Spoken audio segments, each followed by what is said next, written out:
Telegram का ही ना अच्छा है, कभी भी ज्वाइन करें आपको PDF मिल जाएगा। व्हाट्सएप में ये सुविधा नहीं है।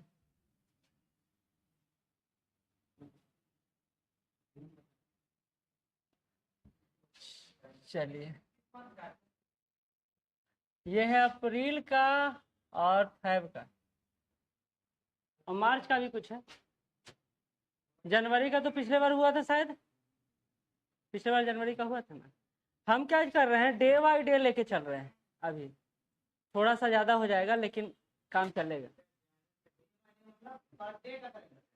हाँ, डे बाई डे ही कंबाइन कर रहे हैं। जो important news day by day का है ना, उसी को। जैसे Wisden cricketer of the year मिला। Wisden cricketer of the year किस संदर्भ में दिया जाता है तो सब पता ही होगा, क्रिकेट के अगर फैन होंगे तो। पिछला बार एक भारतीय महिला को भी शामिल किया गया था, हरमनप्रीत कौर को। इस बार ऑस्ट्रेलिया और ब्रिटेन का ही धमक यहाँ पर दिखाई देता है। इंडियन भी है कौन? हाँ, ब्रिटेन। अच्छा, ब्रिटेन और इंग्लैंड में तो ये 5 हैं the 5 wisdom cricketer of the year जो आप सामने देख रहे हैं। मिचेल मार्श स्टॉक है, उस्मान ख्वाजा है और एसएल गार्डनर है। ये तीनों ऑस्ट्रेलिया के हैं। फिर से 3 ऑस्ट्रेलिया के हैं और 2 हैरी ब्रूक और मार्क वुड, ये दोनों इंग्लैंड के हैं। तो 5 wisdom cricketer of the year हैं। ये 5 अलग से हैं। मेन 2 एक किनको मिला है? पीट कमिंस को मिला है। आगे बढ़ते हैं।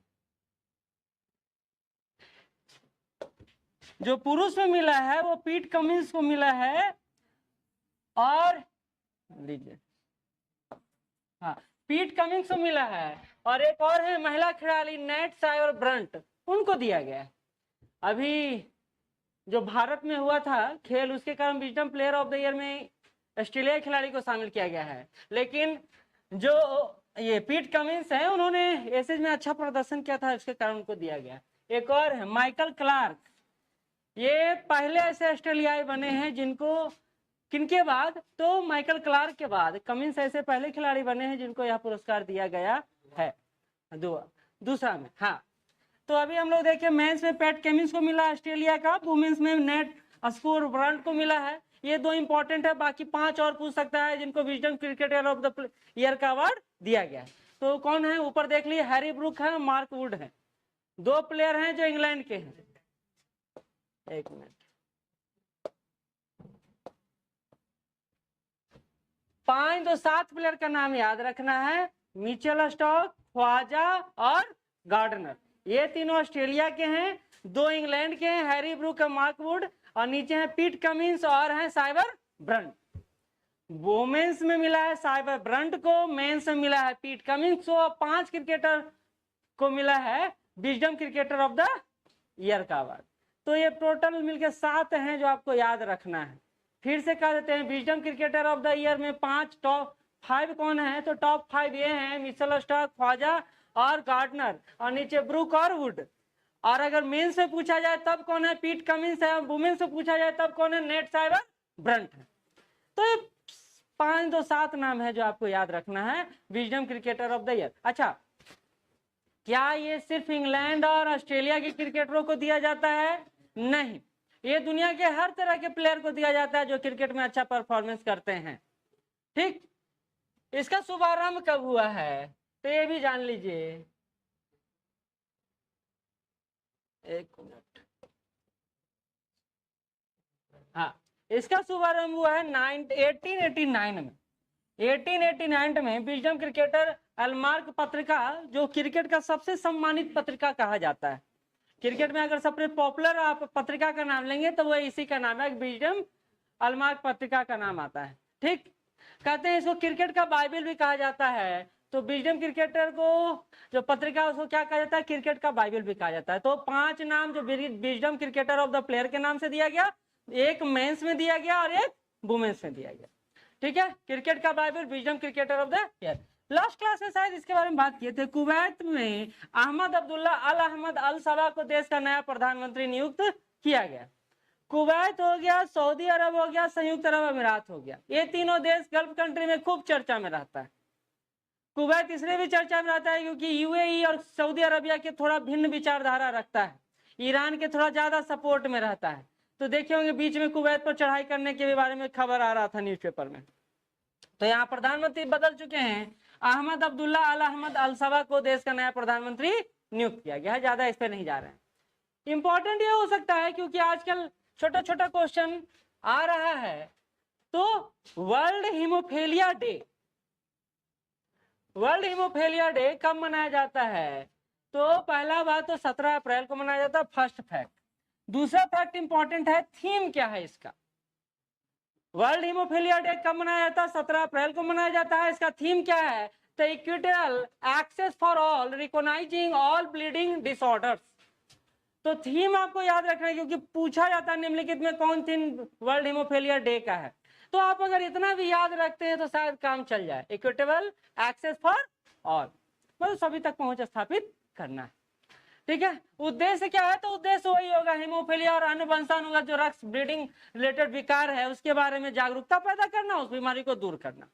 तो हीमोफीलिया ब्लीडिंग से जुड़ा हुआ मैटर है, तो इसको दूर करने का यह प्रयास है, जो कब होता है?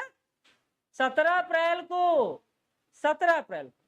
ठीक, कहते हैं यह पहली बार 1989 में वर्ल्ड फेडरेशन ऑफ हीमोफीलिया द्वारा मनाया गया था और उसी दिन से 17 अप्रैल को यह डे हर साल मनाया जाता है।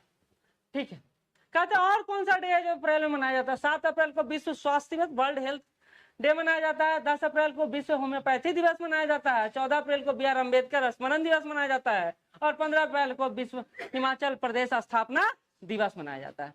तो अप्रैल में कुछ महत्वपूर्ण दिवस हैं, तो उसमें 17 अप्रैल है जो किस नाम से जाना जाता है? वर्ल्ड हीमोफीलिया डे के नाम से जाना जाता है, याद रहेगा। दूसरा, इसका थीम क्या है? तो इक्विटेबल एक्सेसिबल फॉर ऑल। बाकी आप बाद में याद नहीं रखे, इतना याद रहेगा तो कम थीम आपको मिल जाएगा वहां से, क्योंकि पूरा याद रखना थोड़ा मुश्किल होता है ना। चलिए आगे बढ़ते हैं।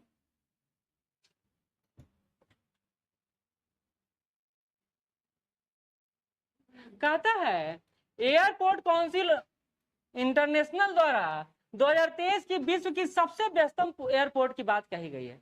एक ही साल हमको याद है जब IGI 3 को टॉप 3 में शामिल किया गया था।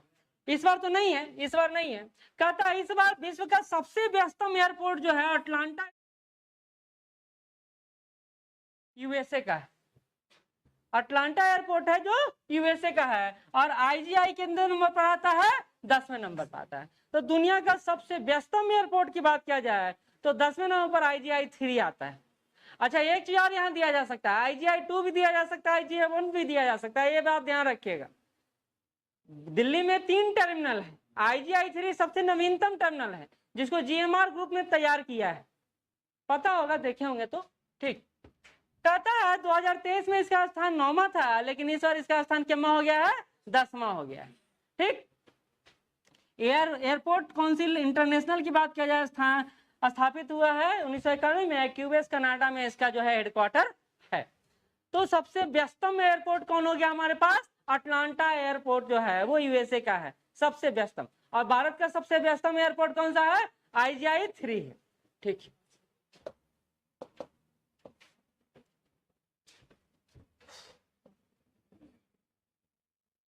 अब आते हैं यहाँ पर इजराइल पर ईरान ने 300 मिसाइल के आसपास मिसाइल और ड्रोन फेंक मारा कि भैया तुम भी हमको सीरिया में उनके दूतावास के नजदीक उनके हेड कमांडर को मार दिए थे इजराइल वाले। इजराइल वाले का अच्छा है, कोई और रोकने वाला नहीं है उनको। खैर जो भी हो, तो इन्होंने ईरानी हमले को रोकने के लिए इजराइल ने एक ऑपरेशन चलाया, उसका नाम रखा आयरन शील्ड। अब आयरन शील्ड मतलब क्या हुआ कि ये इजराइल है तो इसको ऊपर से कवर कर दिया गया। और आपको पता है 3-4 प्रकार का ये शील्ड रखते हैं अपने पास ये। हाँ, क्या बोल दिए? कवर करने का मतलब है कि इस एरिया में कोई भी ड्रोन और मिसाइल आके हमला नहीं कर सकता। हाँ, वो सब एक सेपरेट वीडियो में पढ़ लेंगे। मतलब आयरन डोम सबसे चर्चा में रहता है। हाँ क्या, हाँ बात है कि इजराइल को जब आप नक्शे पर देखिएगा ना तो उसका कुछ क्षेत्र है जो घना आबादी वाला क्षेत्र है, बाकी क्षेत्र है जो रेगिस्तानी एरिया है। तो आयरन डोम या जो भी सुरक्षा शील्ड का प्रयोग ये करते हैं ये विशेष एरिया में ही स्थापित रखते हैं, सारे एरिया को कवर नहीं करता है। और लेकिन उन्होंने तो हमला किया पूरे एरिया पर, तो इसलिए आयरन शील्ड चलाया। तो इजराइल ने ईरान के खिलाफ कौन सा ऑपरेशन चलाया? आयरन शील्ड चलाया। ठीक है, अच्छा कहता है कि ये हमले ईरान के अर्धसैनिक बल ईरानी रेवोल्यूशनरी गार्ड कॉर्प्स द्वारा चलाया गया, जो सीधे वहां के महामहिम धार्मिक गुरु के नियंत्रण में है। रेवोल्यूशनरी गार्ड वहां का सबसे खूंखार, मतलब कहा जाता है पश्चिम एशिया का सबसे खूंखार आदमखोर मतलब ये सेना है, मतलब बहुत ही ज्यादा जो होता है ना वो है। सीरिया में जो निशाना बनाया गया ईरानी वाणिज्य दूतावास के आसपास, उसी के संदर्भ में यह हमला किया गया है। ईरान ने इस हमले को क्या नाम दिया है, ये भी आपके लिए इंपॉर्टेंट है, ऑपरेशन ट्रू प्रॉमिस। तो ऑपरेशन ट्रू प्रॉमिस के खिलाफ इजराइल ने जो ऑपरेशन चलाया उस ऑपरेशन का नाम है आयरन शील्ड। आयरन शील्ड, ठीक है।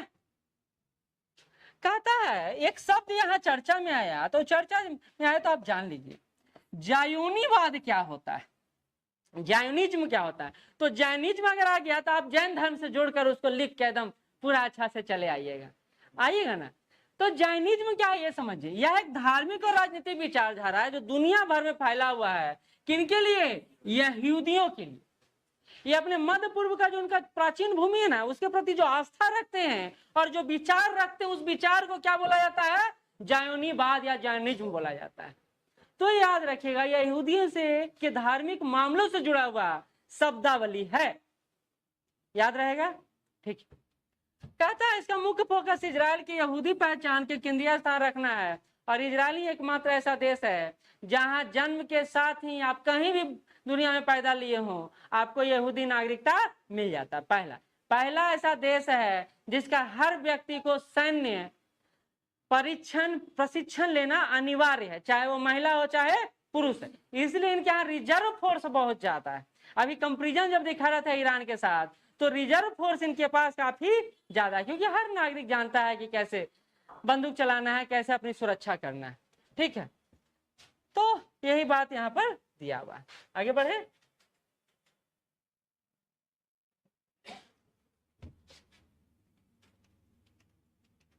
चलिए, ये हैं 6 छक्का लगाने वाले नेपाली क्रिकेटर। ठीक है, कहता है नेपाली क्रिकेटर है दीपेंद्र सिंह एरी ने कतर खेला, मतलब दोनों देश वैसे ने था, मतलब हम बउआ वाला खेल होता है ना, वैसे वाला था। लेकिन किसी भी खेल में हो छक्का हर बॉल पे मारना तो बहुत मुश्किल काम होता है। अब युवराज सिंह तो हर कोई नहीं हो रहा है। किसको? आप बॉलिंग करिएगा इनको दोनों औसने प्लेयर हैं, तो फिर क्या होगा? दोनों प्लेयर औसने, लेकिन दोनों प्लेयर वैसे मतलब दोनों में छक्का मारना आसान थोड़ी है। हम भी तो हैं, तुम अगर नीचे से श्रेष्ठ हो तो हम भी उसी के ऊपर श्रेष्ठ हैं। तब ऐसा थोड़ी है कि आसान है मार देना। कहा जाता है ना, हर गधा का दिन आता है या हर बैल का दिन आता है, वही हालत। तो हर व्यक्ति का एक दिन रहता है। आप कितना पढ़ने में तेज है मायने नहीं रखता, मायने रखता है वो दिन जिस दिन आपको चलना होता है। चलिए, तो नाम याद रखेंगे दीपेंद्र सिंह एरी। बाकी इसमें कुछ पढ़ने वाला है नहीं, T20 हमारे हैं तो हमारे हैं। चलिए, तीसरे बल्लेबाज बन गए। पहला कौन है? युवराज सिंह। दूसरा कौन है? Kieron Pollard. और तीसरा कौन है? दीपेंद्र सिंह। ठीक है, तीसरे क्रिकेटर हैं जिन्होंने अंतरराष्ट्रीय क्रिकेट में लगातार 6 बॉल पर 6 छक्का मारा। ठीक है, खैर याद तो रखे जाएंगे युवराज सिंह। लेकिन एक शिकायत है युवराज सिंह का भी हम लोग का भी, जितना अच्छा प्लेयर थे उतना अच्छा उनको वैल्यू नहीं मिला। मानते हैं इस बात को? हाँ, ये कहिए कि धोनी, खैर नहीं बात करेंगे, लेकिन धोनी होता है ना, जब दो सिमिलर लेवल का बल्लेबाज हो तो कोई ना कोई तो डाउन हो गए। जैसे जवाहरलाल नेहरू और सुभाष चंद्र बोस थे, दोनों समाजवादी नेता ही थे, सोशलिस्ट लीडर ही थे। तो एक को भरना है और एक को डाउन होना है। हमेशा इतिहास दोहराया, इस बात को याद रखिएगा। कोई भी लीडर हो देश में, 2 लीडर एक साथ नहीं आगे बढ़ सकता है। तो ये बात आप बीजेपी में भी देखे होंगे, कांग्रेस में भी देखे होंगे कि सिमिलर लीडर 2 को इंप्रूव नहीं करता है। तो इसलिए उधर मध्य प्रदेश के मुख्यमंत्री भी हट गए, ये भी हट गए, वो भी हट गए, सब साइड लाइन हो कहीं भी। चलिए आगे बढ़ते हैं। कहते हैं ग्लोबल फॉरेस्ट वॉच रिपोर्ट आया है। अब देखिए ये इंडिया फॉरेस्ट रिपोर्ट से अलग, इंडिया फॉरेस्ट रिपोर्ट 2023 में आया है कि 2021 में आया है? 2 साल पहले 2023 में आया है। ठीक, global forest watch report Indian forest report से अलग बात करता है। जहां इंडियन फॉरेस्ट रिपोर्ट बात करता है कि भारत में वन सघनता जो है बढ़ते चला जा रहा है, वहीं ग्लोबल फॉरेस्ट रिपोर्ट कहता है कि नहीं, ऐसा नहीं, यहाँ वन सघनता कम होते जा रहा है और लगातार इसमें डिक्रीज दिखाई दे रहा है। यद्यपि वर्तमान सरकार ये मानेगा नहीं। भारत में 2.33 मिलियन हेक्टेयर वृक्ष क्षेत्र नष्ट हो गया। अच्छा, ये नष्ट होता है, इसको आप भी देखते नष्ट होते।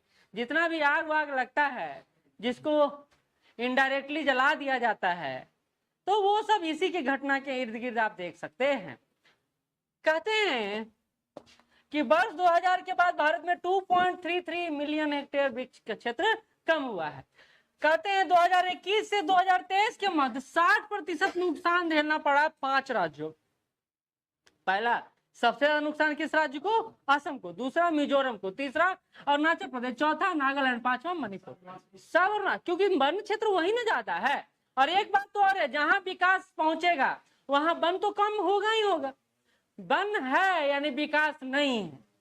यद्यपि ये बात हम हर जगह के परिप्रेक्ष्य में नहीं कर सकते हैं। जैसे हिमाचल प्रदेश, उन्होंने हर डेस्टिनेशन प्लेस को टूरिस्ट प्लेस में कन्वर्ट कर दिया। शिमला हो गया, मनीला हो गया, कई सारा ऐसा जगह जिन्होंने उन्होंने पहाड़ी टूरिज्म हब बना दिया। तो वहां विकास हो रहा है, साथ ही पर्यावरण को भी साधे हुए हैं। वहां देखिए टॉय ट्रेन की अवधारणा है। क्यों है? क्यों है? नींद आने लगा?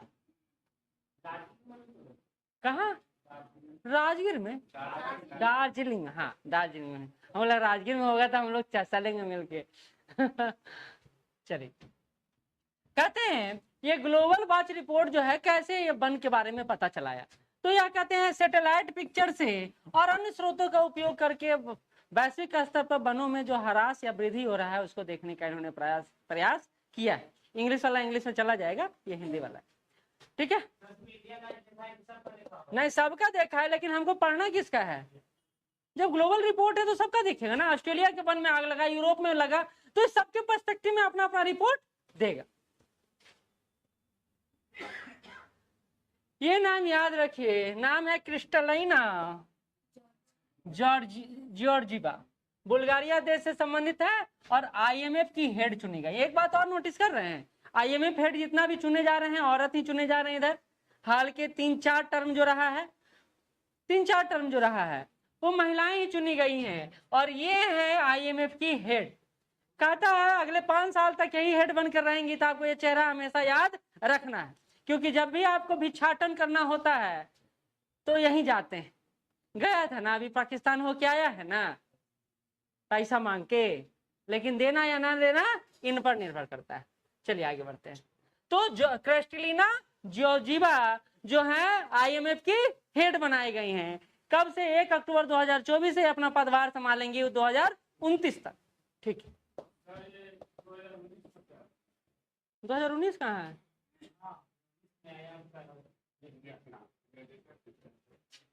अच्छा, उस समय निदेशक थी, आप प्रमुख हो गई हैं। हाँ, ऐसे ही थोड़ी सबको बना दिया जाता है। आप पहले आईएमएफ के कार्यकाज को समझिएगा, तभी ना आपको बनाया जाएगा। तो निदेशक से अब हेड हो चुकी हैं। चलिए, आईएमएफ वर्ल्ड बैंक तो बता चुके हैं ना कई बार, पिछले बार भी ट्विन सिस्टर कहलाता है। 1944 में कहीं लिखा रहेगा, कहीं 1945 में लिखा रहेगा। दोनों का मुख्यालय एक ही जगह है, वाशिंगटन डीसी में है। ठीक है, बता दिए हैं। ठीक है, अब ये है लता मंगेशकर पुरस्कार। कौन थामे हुए हैं? तो अमिताभ बच्चन जी थामे हुए हैं। सबसे पहले ये मिला नरेंद्र मोदी जी को। जब शुरू हुआ तो सबसे पहले मोदी जी को दिया गया, क्योंकि देश में गाना गाते मोदी जी इतना अच्छा बात करते हैं कि गाना फेल है उसके सामने। हाँ, नहीं भाई, शिकायत नहीं करते हैं, मोदी जी का बड़ाई भी करते हैं। गायक का ही क्या जरूरत है, धुन में बांधना ही तो है, तो बात से भी बांध सकते हैं ना। ठीक है, नहीं ये सम्मान है क्या? अमिताभ बच्चन जी गाते नहीं, लेकिन अच्छा शायरी कहते हैं। 1-2 गाना गाए हैं, पोएम बहुत अच्छा कहते हैं, क्योंकि इनके पिताजी भी भारत के सबसे अच्छे पोएट थे। चलिए, कहता है लता मंगेशकर पुरस्कार अमिताभ बच्चन जी को दिया गया, पहला बात। दूसरा, मास्टर दीनानाथ मंगेशकर पुरस्कार जो विशेष पुरस्कार है रणदीप हुड्डा जी को दिया गया। आप कहिए ये भी गाना गाते नहीं, ये विशेष प्रायोजन में है, ठीक है। मास्टर दीनानाथ पुरस्कार संगीत के विशेष स्थान के लिए ए.आर. रहमान जी को दिया गया है। और लता दीनानाथ मंगेशकर पुरस्कार लता दीदी के जाने के संदर्भ में शुरू किया गया है। और यह पुरस्कार की शुरुआत 2022 में हुई है और सबसे पहले यह पुरस्कार ग्रहण हमारे मोदी जी ने किया, ठीक है। तो इस बार की आप देखिए, अमिताभ बच्चन भी दिखाई दे रहे हैं, ए.आर. रहमान भी दिखाई दे रहे हैं और रणदीप हुड्डा भी। ये भी याद होगा आपको, चेहरा सीरियल में खूब नजर आते हैं ये, ठीक है। नहीं, अच्छा कॉमेडियन भी है और नहीं चिंता, क्योंकि आप आजकल के हीरो हीरोइन को देख रहे हैं ना, कल वाला के नहीं ना देख रहे हैं, इसलिए।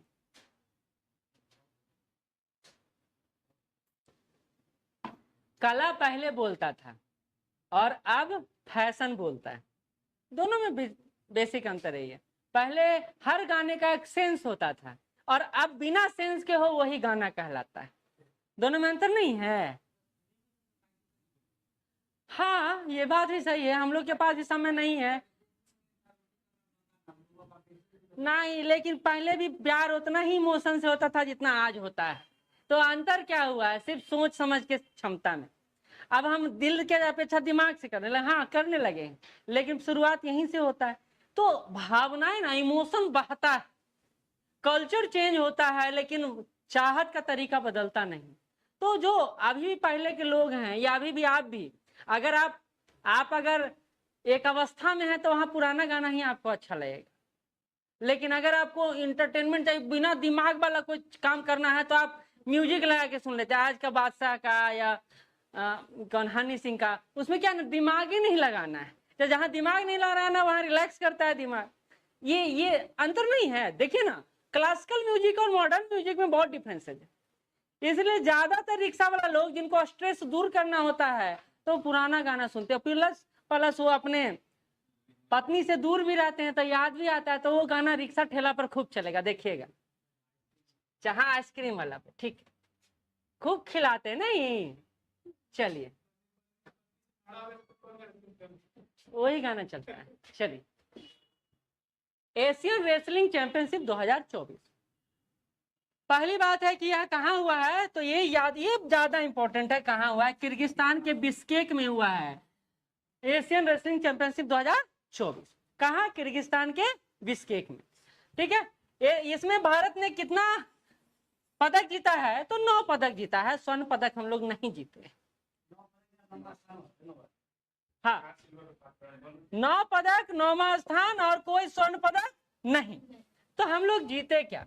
तो रजत जीते और सिल्वर जीते। ये देखिए, 4 गो सिल्वर जीते और 5 गो ब्रॉन्ज जीते, तो 5 4 9 गो। अच्छा, पूछा यह जा सकता है कि नंबर 1 कंट्री कौन रहा? तो जापान रहा है, फिर ईरान रहा है, फिर किर्गिस्तान रहा है। जापान ने टोटल 18 जीता है और ईरान ने टोटल 17 जीता है, भारत ने टोटल 9 जीता है। और कितने स्थान पर रहे हम लोग? 9वें स्थान पर, ठीक है। तो कहाँ हुआ है? किर्गिस्तान के बिश्केक में हुआ है। भारत ने 9 पदक, 9वां रैंक लाया है और पहला रैंक जापान ने लाया है। ये बात हम लोग कर रहे थे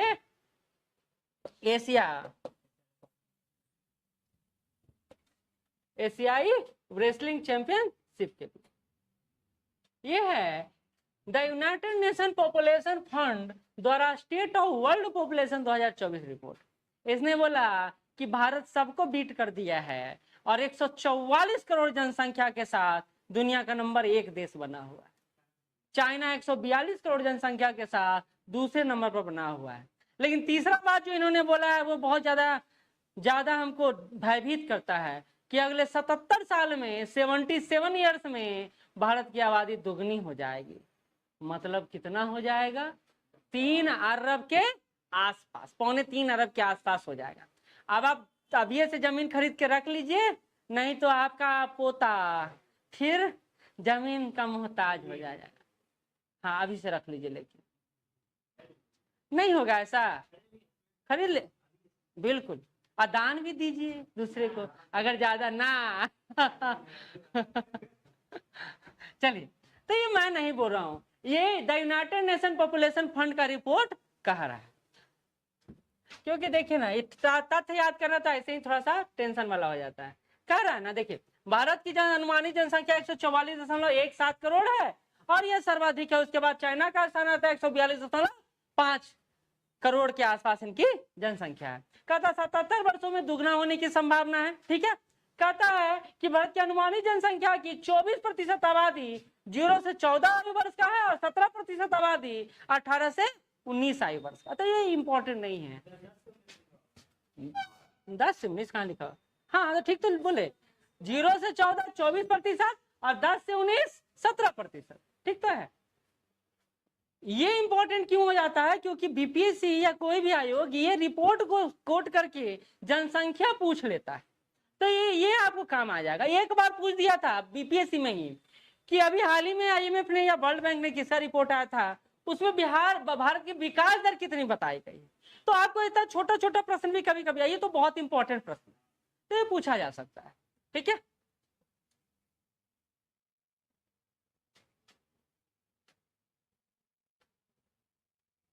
चलिए। तो ये बोल रहा है कि देखिए 2006 से 2023 के बीच भारत में कुल विवाह 23% बाल विवाह हुए। तो ये हमारे समाज का एक ऐसा दर्पण दिखा रहा है। अरे एवरेज होता है टोटल चीज, आपके स्टेट में जाके 50, 100, 200, 500 आदमी से पूछा जाता है, उसी के आधार पर निकाला जाता है। ऐसा एग्जैक्ट कोई नहीं आंकड़ा है, हो सकता है इससे बहुत ज्यादा भी हो सकता है इससे बहुत कम, लेकिन एवरेज आंकड़ा होता है। जैसे आप एग्जिट पोल देखते हैं ना, एग्जिट पोल क्या है? उसी तरह का औसत आंकड़ा है। सबसे तो नहीं पूछता होगा, किसी से ही पूछता होगा।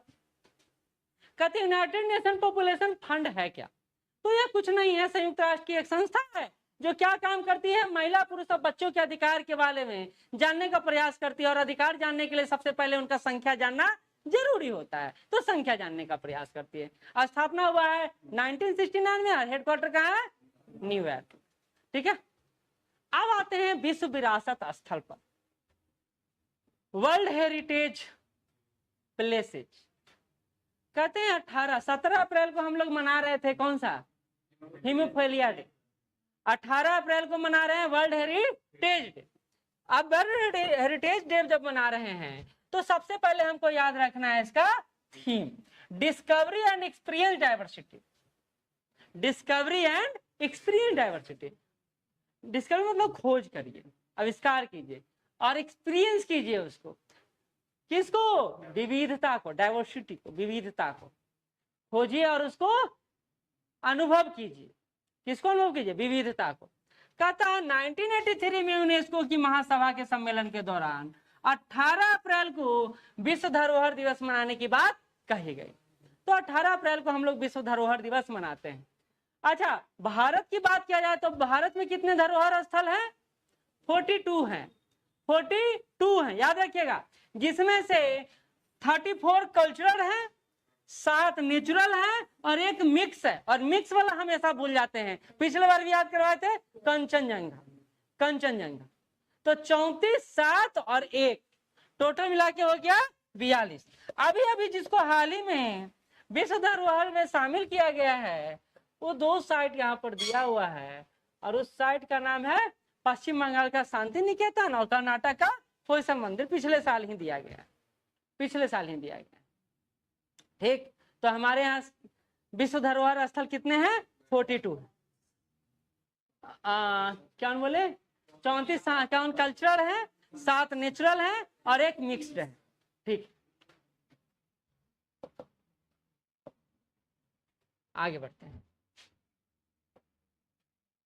अगला है इसरो। देखिए इन्होंने क्या किया है, डबरिस बोला जाता है जो अंतरिक्ष मलबा होता है उसको। हमने आपको पिछले बार भी शायद क्लास में बताया था कि भारत लगातार यह प्रयास कर रहा है कि जो अंतरिक्ष मलबा है ना उसको समाप्त किया जाए। अच्छा, ये मलबा क्यों हमारे लिए इतना खतरनाक है? तो आप ये बात समझिए कि पृथ्वी के चारों तरफ बड़ा बड़ा मलबा घूम रहा है। हम कोई भी नया सैटेलाइट ऊपर भेजते हैं तो हमको एक एरिया में स्टेबल करना पड़ता है और वो एरिया डबरिस फ्री होना चाहिए, यानी वहां पर मलबा नहीं होना चाहिए, नहीं तो टकरा कर ये उपग्रह भी वहीं पर खत्म हो जाएगा और ये हमारे आने वाले अंतरिक्ष मिशन के लिए खतरनाक सौदा हो सकता है। तो भारत कम से कम चाहता है कि जो एरिया हमको चाहिए उस एरिया को हम लोग साफ कर दें, और यही कमिटमेंट को इसरो ने दोहराया है, उसके अध्यक्ष ने दोहराया है। यही बात यहाँ पर कहा जा रहा है कि एस सोमनाथ जी ने घोषणा किया है कि 2030 तक मलबा मुक्त अंतरिक्ष के निर्माण में हमारी भी भूमिका होगी, क्योंकि जापान लगातार प्रयास कर रहा है, यूरोपीय यूनियन प्रयास कर रहा है, नासा प्रयास कर रहा है, भारत भी प्रयास कर रहा है, क्योंकि भारत भी एक बड़ा प्लेयर है। कहाँ? स्पेस में। स्पेस में हम भी एक बड़ा प्लेयर है, बताने की जरूरत तो है नहीं। ठीक है, तो ये बात इसरो द्वारा कहा गया है। 16 अप्रैल 2024 को बेंगलुरु में 42वीं अंतर एजेंसी अंतरिक्ष मलबा समन्वय समिति का बैठक हो रहा था। उसी बैठक में बोलते हुए ये सोमनाथ जी ने ये बात कहा। ठीक है, तो 15 अगस्त 1969 को इसरो की स्थापना हुई है। अभी अध्यक्ष भी वही हैं और वार्तालाप भी वही करते हैं। इसका हेडक्वार्टर कहाँ है? ना पूछवे नहीं करेगा।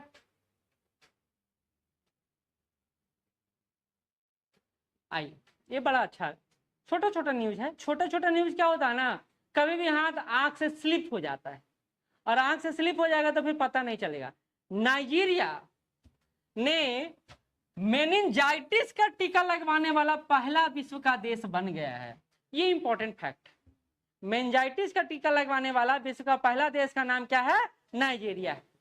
कहता है कि ये जो टीका लगवाए, वैक्सीन लगाए, वैक्सीन का नाम याद रख लीजिए, मैन 5CV या मेन 5 वैक्सीन के नाम से इसको जाना जाता है। बात ये क्या हुआ, मैन 5CV भी मतलब वैक्सीन हुआ, और यहाँ मेन 5 वैक्सीन कह रहा है, बात बराबर हो। ये टीका लगवाया गया है किस रोग के लिए? मेनिंजाइटिस के लिए।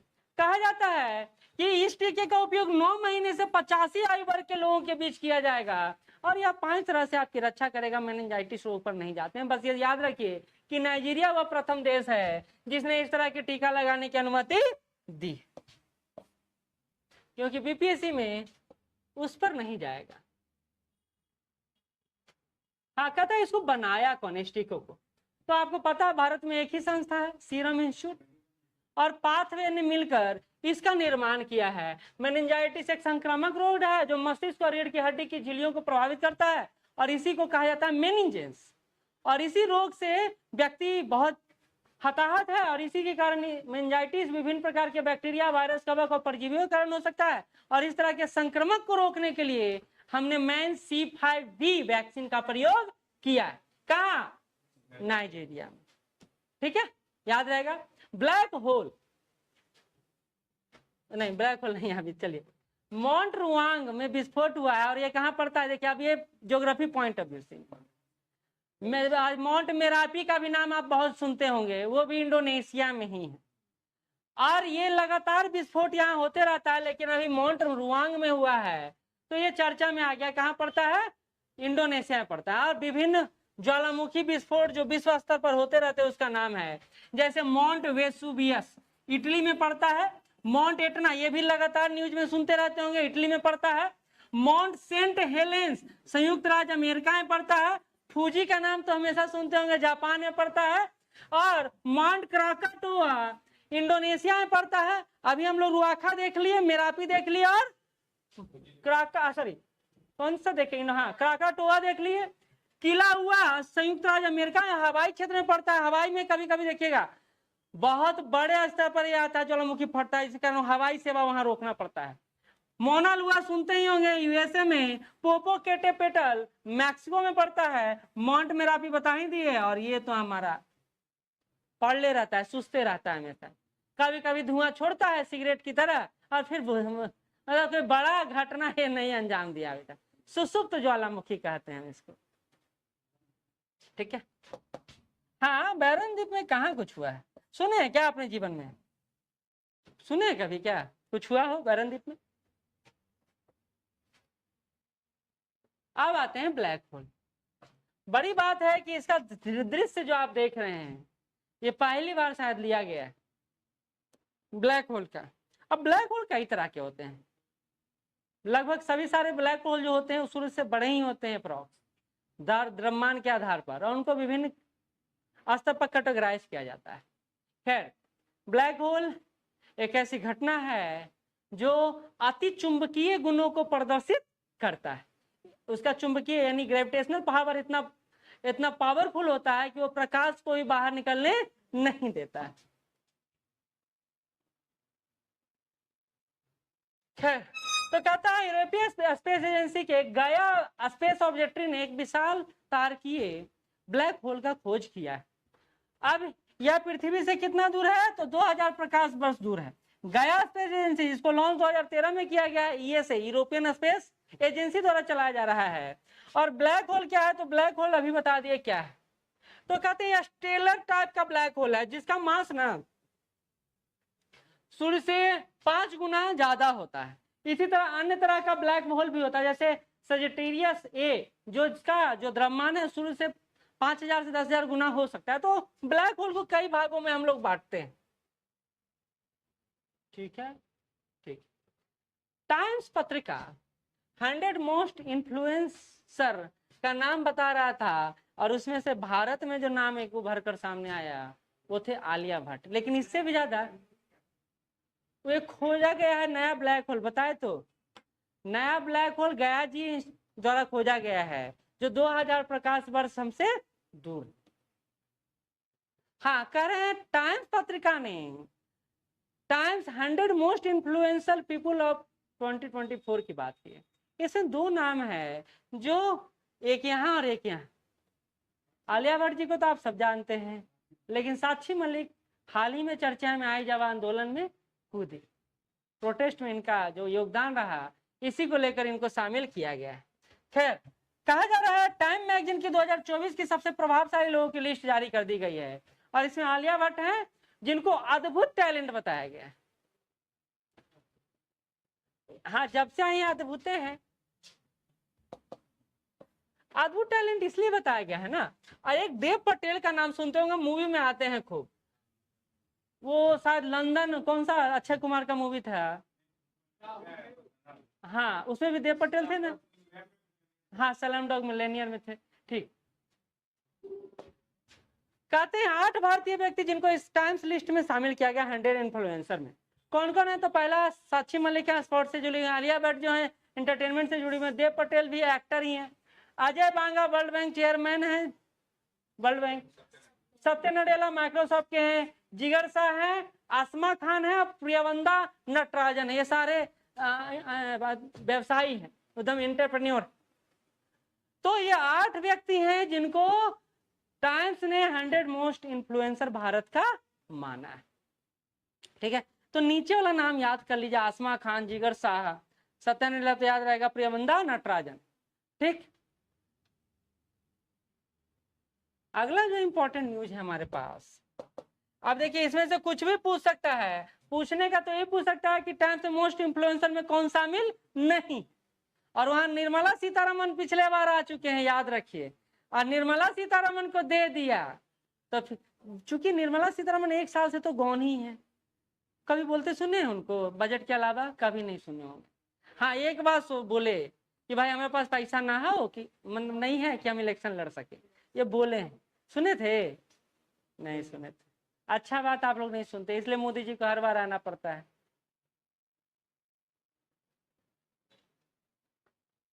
चलिए, उनका बात सब सुनता है। विश्व लीवर दिवस, अच्छा नीचे ही कहता है लीवर की बीमारी के प्रति लोगों को जागरूक करने के लिए विश्व लीवर दिवस मनाया जाता है। कब था ये विश्व लीवर दिवस? नहीं दिया हुआ था लगता है।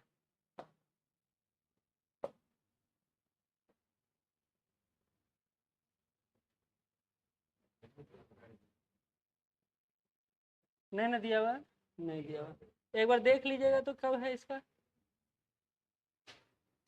वर्ल्ड लीवर डे, हम भी ध्यान नहीं दिए।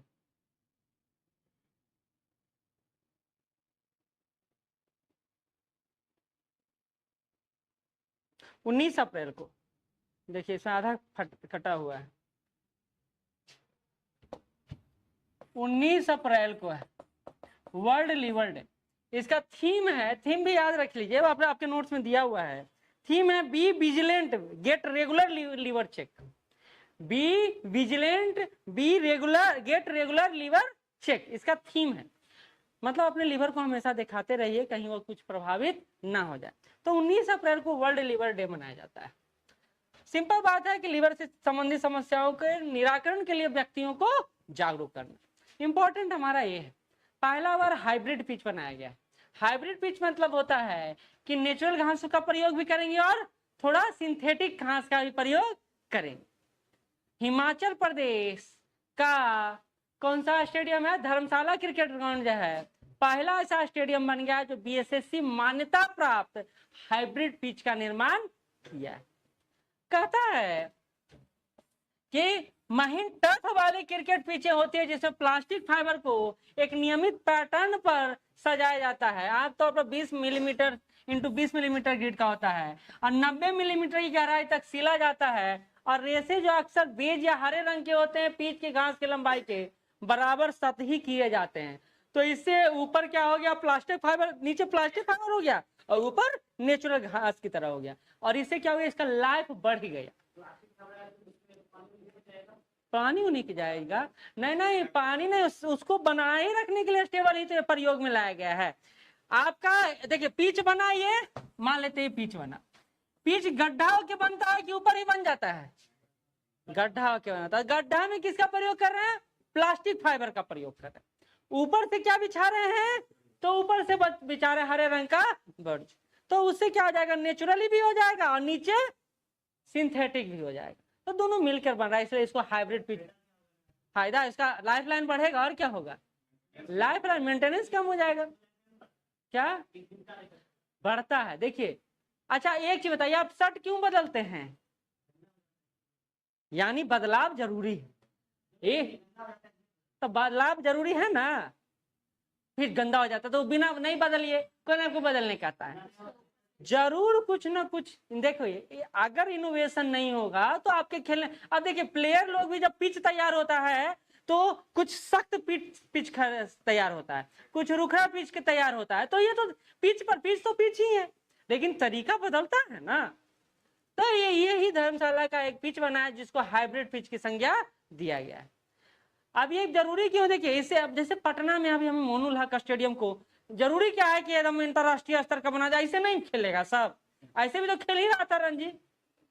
लेकिन क्यों बना रहे हैं इंटरनेशनल? क्योंकि हमको अच्छा प्रभावशाली स्टेडियम चाहिए। बात समझे? बोला ना नीतीश कुमार जी कि इसको वर्ल्ड क्लास स्टेडियम बनाएंगे, जैसे पीएमसीएच को वर्ल्ड क्लास हॉस्पिटल बना रहे हैं। वो तो बन ही रहा है, लेकिन मोनूल हक नहीं बन रहा है। वो तो बेचारा मेट्रो के काम के तले ही दबा हुआ है। देखे ना, जिस दिन अनाउंसमेंट हुआ कि वर्ल्ड क्लास बनेगा, दूसरा दिन मेट्रो वाला सारा जाके गिरा दिया कि लो बनाओ। कहते हैं भारत के महत्वपूर्ण स्टेडियम जिसका नाम आप शायद जानते हैं, ईडन गार्डन उसमें से एक है। दूसरा है वानखेड़े, तीसरा है एमसी चिन्नास्वामी। सबको नाम आपको पता ही होगा क्योंकि आईपीएल इतना चल रहा है ना, आईपीएल के कारण सारा याद रहता है। ठीक है, हाँ, वेल को लीगल पर्सन का उपाधि दे दिया गया है। लीगल पर्सन मतलब क्या होता है समझे? आपका लीगलिटी हो गया, हाँ आप लीगल हो गए। अब आपको इंसान की तरह ही आपको मान्यता दिया जाएगा। और ये काम किया है न्यूजीलैंड और कुक आइलैंड ने। लीगल आइडेंटिटी, लीगल पर्सन माना गया है वेल को। तो एक बड़ा घटना है। तो इसको सभी तरह के कानूनी अधिकार मिलेगा, सारा लाभ का फायदा ये उठा पाएगा। और इससे लाभ क्या होगा? देखिए लीगल आइडेंटिटी मिलने का मतलब है कि आप उसका शिकार नहीं कर सकते।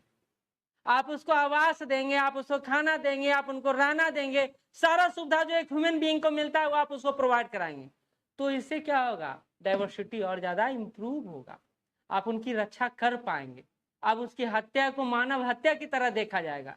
और आपको पता है मानव हत्या के लिए क्या कानून कहता है। तो अगर ऐसा लीगल आइडेंटिटी हमारे माँ गंगा को मिल जाए, इधर जय जी, इधर मोबाइल शुरू कर, बस क्लास में बैठ गए, इधर उधर दिमाग चलाना शुरू। माँ गंगा को अगर लीगल आइडेंटिटी दे दिया जाए तो क्या दिक्कत होगा? कोई दिक्कत नहीं होगा। लेकिन उसके बाद जो होगा वो सरकार झेल नहीं पाएगी।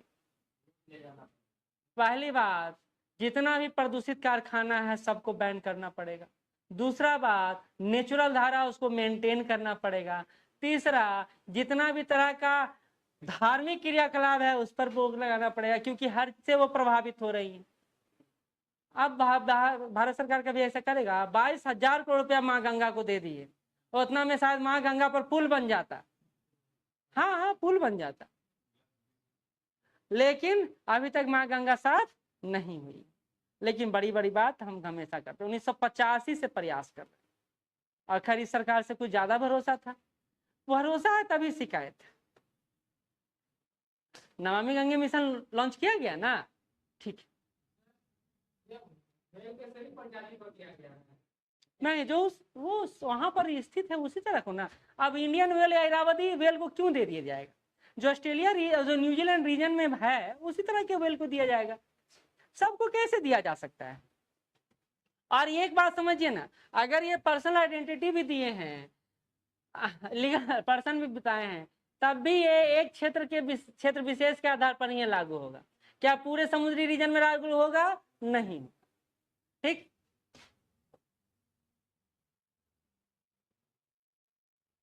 चलिए दूसरा स्पेस का उदाहरण, state of the art submersible platform space का उद्घाटन किया गया है।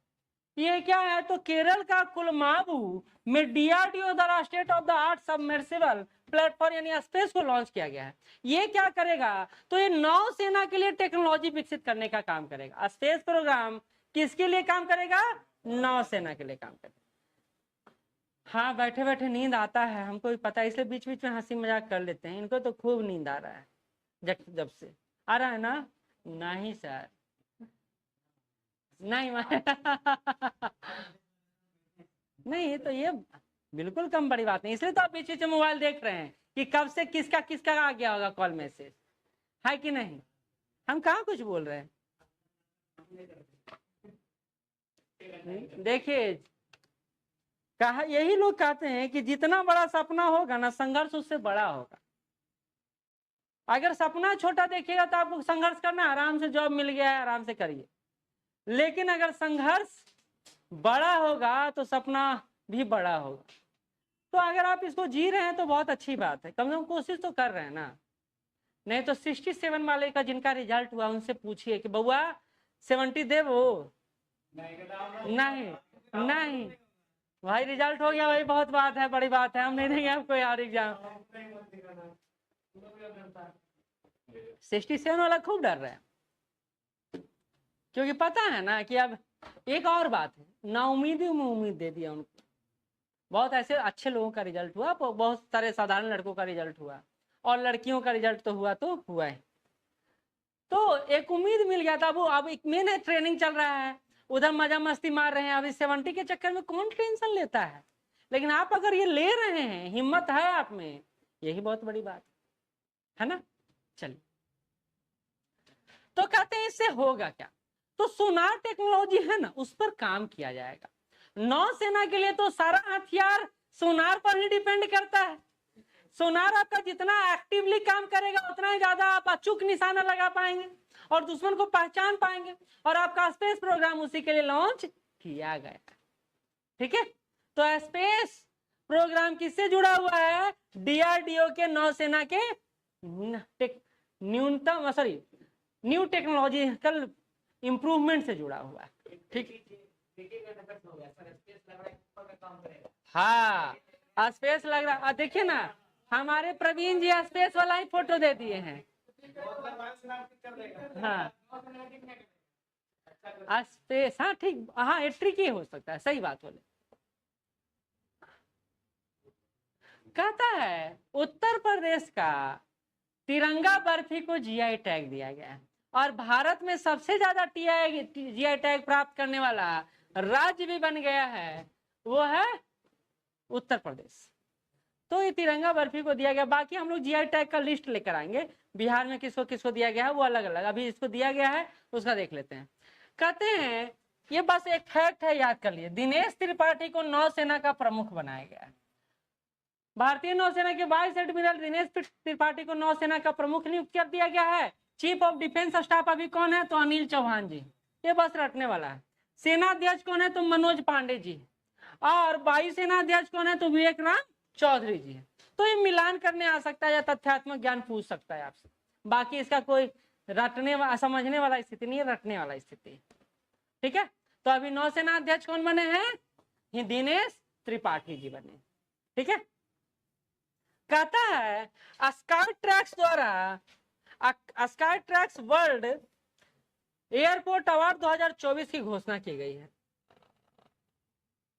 हाँ, दिखाई नहीं ना दे रहा, ये पता नहीं शायद मिट गया जखने। तो स्काई ट्रैक्स द्वारा sky tracks world airport award 2024 दिया गया है, जिसमें दुनिया के 100 हवाई अड्डों को इसमें देखा गया, लिस्ट बनाया गया है। और कहा गया है कि 2024 में विश्व का सर्वश्रेष्ठ हवाई अड्डे की बात किया जाए। देखिए, दो बात आज पढ़ ली हम लोग, साथ ही साथ बीजी एयरपोर्ट और ये पढ़ रहे हैं हम लोग sky tracks world airport award.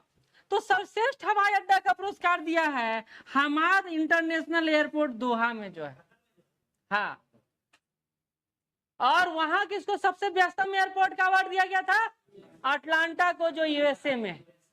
ठीक है, और यहाँ किसका दिया गया? हमाद इंटरनेशनल एयरपोर्ट को। फिर दूसरा चांगी अंतरराष्ट्रीय हवाई अड्डा सिंगापुर को, और तीसरा दिया गया इंचियोन हवाई अड्डा सियोल को। ठीक है, अच्छा, भारत का कोई है कि नहीं है? बिल्कुल है, बिल्कुल। थोड़ा सा रुक जाइए। 5 हवाई अड्डा यहाँ पर दिया हुआ है, मतलब पहले बता दिया इंटरनेशनली। अब भारत पर आते हैं। 36वां रैंक है हमारा IGI 3 एयरपोर्ट नई दिल्ली का। ठीक है, 59वां है कैंपेगौड़ा हवाई अड्डा बेंगलुरु का। 61वां है राजीव गांधी अंतरराष्ट्रीय हवाई अड्डा हैदराबाद का। और 52वां मनोहर पारिकर हवाई अड्डा गोवा का। और अगला है 95वें छत्रपति शिवाजी महाराज अंतरराष्ट्रीय हवाई अड्डा मुंबई का। हालांकि गोवा एयरपोर्ट इतना अच्छा नहीं है जितना अच्छा रैंक दिया है, लेकिन मुंबई एयरपोर्ट कहीं मच बेटर है गोवा से। लेकिन दिया है तो दिया है, छोड़िए। सुंदर मतलब देखिए समझाते जैसे कोची एयरपोर्ट पर आप उतरेंगे, हम बताते हैं क्या अंतर हो जाता है। कोची एयरपोर्ट पर उतरेंगे तो कोची एयरपोर्ट के सामने ही लिखा हुआ है भारत का पहला सौर ऊर्जा आधारित एयरपोर्ट, ग्रीन एयरपोर्ट। ये भी स्वच्छ है या नहीं है? ग्रीन बेल्ट किसी के पास बहुत अच्छा बना हुआ, जैसे आप गोवा में जाइएगा तो ग्रीन बेल्ट एयरपोर्ट की तरह ये दिखेगा आपको।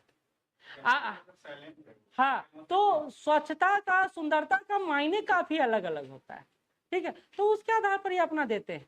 जैसे अभी व्यस्तम देख लिए, और अभी सबश्रेष्ठ में कई सारे मानकों का प्रयोग किया जाता है, उसमें ये दिया गया। जैसा कि मैंने बोला, मनोहर पर्रिकर एयरपोर्ट पर उतरिएगा तो आपको लगेगा नॉर्मल एयरपोर्ट। सीरियसली, हम तो 3 बार जा चुके हैं। लेकिन मुंबई एयरपोर्ट पर उतरिएगा तो आपको मतलब लगेगा कि हाँ, कुछ लेवल का एयरपोर्ट पर उतरे। तो यहाँ अंतर दिया हुआ है, यानी मनोहर पर्रिकर को दूसरे आधारों पर सर्वश्रेष्ठ मिला है अंक।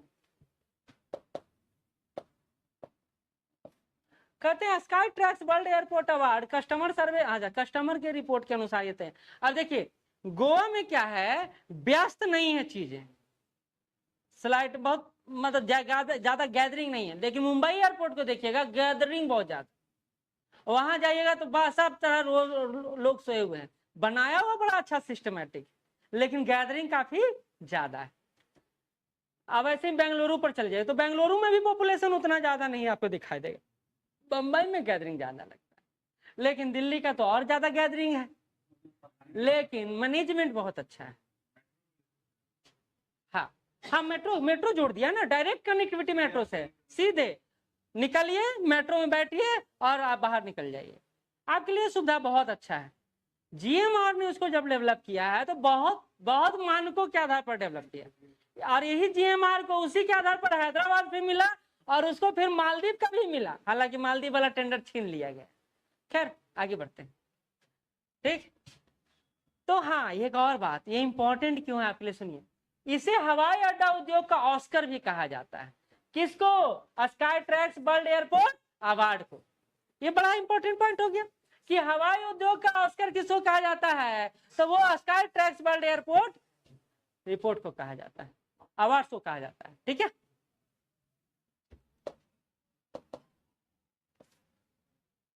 चलिए, सबसे बड़ा चांदी खादान हमारे पास आया है।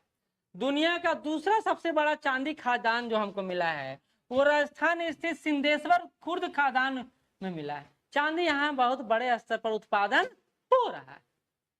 हालांकि चांदी का रेट तो बहुत कम है और हमारे यहाँ पता नहीं क्या है अभिशाप कि सस्ता सस्ता प्रोडक्ट है हमारे यहाँ मिलता है। कोई महंगा धातु नहीं मिला, जैसे प्लेटिनम मिल जाए, सोना मिल जाए। तो सोना है कर्नाटक में, हाँ, मात्रा थोड़ा है क्योंकि निकाल बहुत चुके हैं। माइनिंग, लीगल माइनिंग वहां बहुत ज्यादा हुआ है। वो सोना छोड़िए ना, जब जमीन सोना है वो सोना तो महंगा ही क्या बोला है, ये तो और है। चलिए, तो सिंधेश्वरी खुर्द खान के बारे में यहाँ देखिए। पहला यहाँ का नहीं है, मैक्सिको का है। पहला मैक्सिको का है, दूसरा भारत का है। खुवानी खिलना महोत्सव आते हैं यहाँ पे, लद्दाख में आयोजित किया जाने वाला है खेल महोत्सव। ओह, कहाँ पहुंच गए, फिर वहीं पहुंचे, ऐसे आते हैं। चलिए, खुलानी खिलना महोत्सव। हालांकि महोत्सव आर्ट एंड कल्चर से प्रश्न ज्यादा बीपीएससी पूछा नहीं है, लेकिन पूछ ही दिया तो क्या करेंगे। ठीक, कहता खुवानी खिलना महोत्सव 6 अप्रैल 2024 से 18 अप्रैल 2024 के आसपास यूटी लद्दाख में मनाया गया है। कहा जाता है खुवानी खिलना महोत्सव लद्दाख के स्थानीय फूल है खुवानी, उसी के नाम पर यह फेस्टिवल का नामकरण किया गया। ठीक, कहता है लद्दाख में हेमिस महोत्सव भी मनाया जाता है। अब हेमिस महोत्सव हालांकि पूछेगा नहीं, फिर से बता रहा हूँ, लेकिन चर्चा कर दे रहा हूँ। बौद्ध धर्म हेमिस मठ में आयोजित किया जाता है, बौद्ध धर्म से जुड़ा हुआ है हेमिस महोत्सव। सिंधु दर्शन महोत्सव, सिंधु नदी के सम्मान में सिंधु दर्शन महोत्सव का आयोजन भी लद्दाख में ही होता है। और साकातावा महोत्सव, शाक्य मुनि गौतम बुद्ध, बौद्ध धर्म से वो एरिया जुड़ा हुआ है। वहां पर एक शासक भी हुए थे, कौन शासक हुए थे जो बौद्ध धर्म का प्रचार किए थे जम्मू कश्मीर एरिया में? कनिष्क।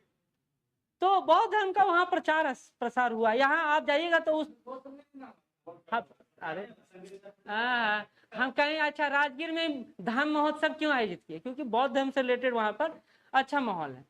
नहीं तो हम काहे नहीं पटना में कर दिए, काहे नहीं हम भागलपुर में कर दिए। जहां जो जुड़ा रहेगा वही ना वो महोत्सव बनेगा। अच्छा, नलिन प्रभात जी को एनएसजी का महानिदेशक नियुक्त किया गया है। एनएसजी 10 मिनट गैप अभी तो शुरू किए हैं। कब शुरू किए हैं? आधा घंटा में अब खत्म हो जाएगा। कितना हुआ है? हाँ, तो जल्दी जल्दी तो चल रहा है। आपका पेशेंस, आपकी माथा को आधा घंटा बोले ना तो शांत रहेगा, 1 घंटा बोलेंगे नहीं शांत रहेगा, याद रखिए। हमको भी, आप तो बैठे बैठे 5 बार उधर गए 5 बार इधर आए हैं, तभी भूख लगे। आज स्थिर रहिएगा तो भूख नहीं लगेगा। चलिए, कहता है कि नलिन प्रभात जी को एनएसजी का हेड बना दिया गया है। ये इंपॉर्टेंट है, हमारे एनएसजी हमेशा चर्चा में भी रहता है। कई सारा ऑपरेशन है जिसको हम इसको लीड करते हुए देखे हैं। एनएसजी आतंकी और हाईजैक जैसी घटनाओं पर आप देखें, मुंबई हमला में इनका खूब चर्चा हुआ था, खूब चर्चा हुआ था।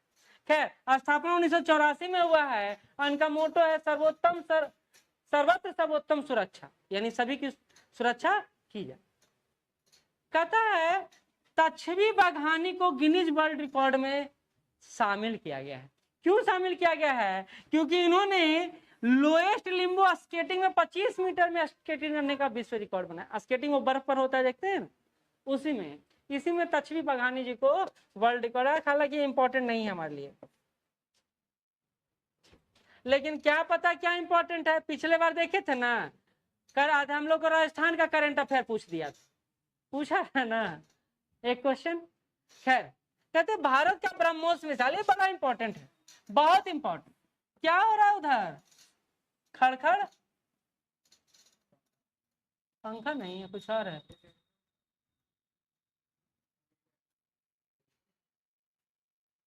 फिलीपींस को सौंपा गया है ब्रह्मोस मिसाइल। ब्रह्मोस समझिए भारत और रशिया के मिलने से यह ब्रह्मोस का निर्माण हुआ है। और ब्रह्मोस कम दूरी का मिसाइल है। अच्छा, मिसाइल 2 तरह के होते हैं, एक होता है क्रूज मिसाइल, एक होता है बैलिस्टिक मिसाइल। सुने या नहीं सुने? एक होता है क्रूज मिसाइल, और एक होता है बैलिस्टिक मिसाइल। दोनों में बेसिक डिफरेंस क्या है?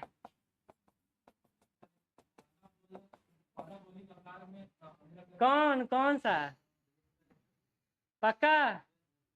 बिल्कुल। क्रूज मिसाइल जब हमला करेगा तो ऊपर जाएगा और फिर पृथ्वी के समानांतर जाके उसको अटैक करेगा, याद रखिएगा। क्रूज मिसाइल सीधा जाएगा और पृथ्वी के समानांतर जाकर अटैक करेगा। लेकिन बैलिस्टिक मिसाइल के साथ ये है कि बैलिस्टिक मिसाइल पहले आसमान में जाएगा, इसलिए इसको छिपा हुआ मिसाइल भी कहते हैं। ये बादलों के बीच छिप जाएगा और यहां से फिर जहां गिरना है वहां आके गिरेगा। तो इस आधार पर यह हमला करता है, ठीक है। तो बैलिस्टिक, हाँ, बैलिस्टिक मिसाइल का स्पीड क्रूज मिसाइल से काफी ज्यादा होता है। ये हाइपरसोनिक स्पीड को भी प्राप्त कर सकता है, ठीक है। चलिए आगे बढ़ते हैं। तो ये बोला जा रहा है भारत और फिलीपींस के बीच 2022 में हथियार प्रणाली को लेकर यह समझौता हुआ था कि ब्रह्मोस भारत किसको देगा? फिलीपींस को देगा। कहते ब्रह्मोस भारत और रूस के बीच विकसित की गई अब तक की सबसे आधुनिक मिसाइल प्रणाली है। यह सुपरसोनिक क्रूज मिसाइल है। तो ब्रह्मोस क्या है? Cruise missile. क्रूज और बैलिस्टिक के बीच अंतर समझ गए? ठीक है। कहता है यह दो नदियों के नाम पर पड़ा है, ब्रह्मपुत्र और रसिया के मोस्कवा, आपको पता ही होगा। आगे बढ़ते हैं। अच्छा, ये सिर्फ याद करने वाला है, कुछ ज्यादा खास नहीं है। जैसे हमारे यहाँ CDS बिपिन रावत जी का मृत्यु हो गया था, याद नहीं होगा, ये भूल गए। वैसे ही केनिया के सैन्य प्रमुख है फ्रांसिस ओमोंडी ओंगोला। इनका हेलीकॉप्टर से क्रैश हो गया और इनका मृत्यु हो गया।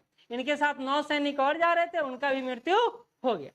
तो ये नाम याद रखना है, केनिया के सैन्य प्रमुख है फ्रांसिस ओमोंडी ओंगोला, जिनका मृत्यु हो गया, ठीक है। अब आगे बढ़ते हैं। अगला, सॉरी, कुछ तथ्य है जो सिर्फ याद करने का है। इनका पिक्चर भी यहाँ पर दिया हुआ है, नहीं, राजीव गौबा समिति। अब इस समिति के बारे में समझिए। LGBTQ नाम सुने होंगे। उनके अधिकारों को लेकर सुप्रीम कोर्ट ने एक समिति की स्थापना की। आपको पता है भारत कैसा देश है? भारत ऐसा देश है जहां दो लिंगों के अलावा अगर समलिंग के आधार पर आप किसी के प्रति अट्रैक्ट होते हैं तो उसको मान्यता नहीं देता है। और वर्तमान गवर्नमेंट तो एकदम है सनातन धर्म का पक्षधर ही है। लेकिन ये बात है कि इस तरह की बीमारी नहीं कहा जाता है, इस तरह का जो जैविक परिवर्तन है वो मनुष्य चाह कर नहीं करता है, बल्कि वो इंटरनली प्राकृतिक नेचुरली ही आपके पास आ जाता है। क्योंकि शरीर की संरचना बन जाती है और उसमें गुण जो रहता है लड़की का ही रह जाता है, तो फिर आप उस तरह का भाव रखते हैं, या लड़का का रह जाता है तो उसी तरह का भाव रखते हैं, सिर्फ शरीर में अंतर होता है। लेकिन उसके आधार पर उनके अधिकारों को मान्यता न देना किसी भी रूप में सही नहीं है। कम से कम एक वैसे देश को जो सभ्य कंट्री कहलाता है, तो इसको सही नहीं ठहराया जा सकता है। इसी बात को ध्यान में रखते हुए राजीव गौबा समिति का गठन हुआ है। इसमें कहा गया सुप्रीम कोर्ट की अनुशंसा पर सुप्रियो चक्रवर्ती बनाम यूनियन ऑफ स्टेट यानी यूनियन ऑफ इंडिया का जो वाद चल रहा है, उसी के संदर्भ में 6 सदस्यीय समिति का गठन हुआ है। किनकी अध्यक्षता में? राजीव गौबा समिति की अध्यक्षता, ठीक है। तो इसी संदर्भ में इन समिति ने बोला भी है कि आप इनके अधिकारों का हनन कर रहे हैं। बेचारे का दोष क्या है? दोष तो कुछ नहीं है। अमेरिका जैसा देश, यूरोप जैसा कई देश अगर इसको मान्यता दे चुके हैं तो भारत में भी मान्यता दी जानी चाहिए। दिल्ली में हमेशा आप लेस्बियन या गे का परेड होते हुए देखते होंगे, सुनते होंगे। तो ये अपने डिमांड को लेकर हमेशा रहते हैं, लेकिन तभी मुंह ढके हुए रहते हैं। आप देखिएगा, ओपन नहीं रहता है, क्योंकि पता है कि समाज में पता चल जाएगा तो उनके परिवार के साथ क्या हो सकता है। खैर, हमको भी समझना होगा इंसानियत को, लेकिन कितना समझेगा आदमी। अब आते हैं अगला। भीमेश्वर चल्ला संयुक्त राष्ट्र के पूर्व अधिकारी हैं और भारत के राजनेताओं को लेकर थोड़ा सा अलग भाव रखते हैं। इन्होंने एक पुस्तक लिखा है, India the road of Renaissance, a vision and an agenda, को लॉन्च किया है। कहा है कि किस प्रकार चुनाव में वास्तविक मुद्दों को जनता और नेता भूल जाते हैं, और उसी को लेकर उन्होंने एक किताब लिखा है। लेकिन आपको पता है कि हर नेता के साथ प्रॉब्लम यही है कि बेचारा अभी जितना खून पसीना बहा ले, फिर तो 5 साल राज ही करना है। तो ये कहते हैं जो नेता अभी तक एसी में रह के आराम से गुजार रहा था, अभी रोड शो करेंगे तो दिक्कत तो होगा ना।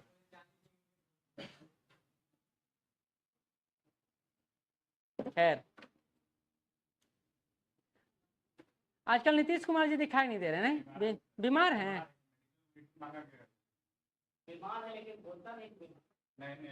तो सुशील मोदी जी का भी तो बीच में खबर नहीं आ रहा था। ऐसे ही बूढ़ा हो गया, हम ज्यादा दिन क्या टिकेंगे, लेकिन विरासत भी तो छोड़ के नहीं गए। मतलब कहते हैं टिके, टिके क्यों नहीं? टिकने का मतलब है कि राजनीतिक रूप से सक्रिय। अभी देखते हैं उनका, वो बोलते बोलते उनका आप फिजिकल कंडीशन देखिएगा, वो बॉडी पर ना कंट्रोल नहीं रख पाते हैं, लेकिन कुर्सी का धमक हमारे यहाँ इतना मंत्रमुग्ध कर देता है कि वो छुटवे नहीं करता। अरे भाई, लास्ट टाइम में हम लोग क्या बोला जाता था पहले कि लास्ट टाइम में आपको तीर्थ यात्रा या भगवान के शरण में जाके पूजा पाठ करना चाहिए, बोला जाता है ना। हालांकि नेता अच्छे हैं, लेकिन क्या हुआ, जिंदगी भर तो वो नहीं रह सकते हैं ना। चलिए आते हैं आते। तो पुस्तक का नाम है India the road of renaissance, a vision and an agenda. ठीक है,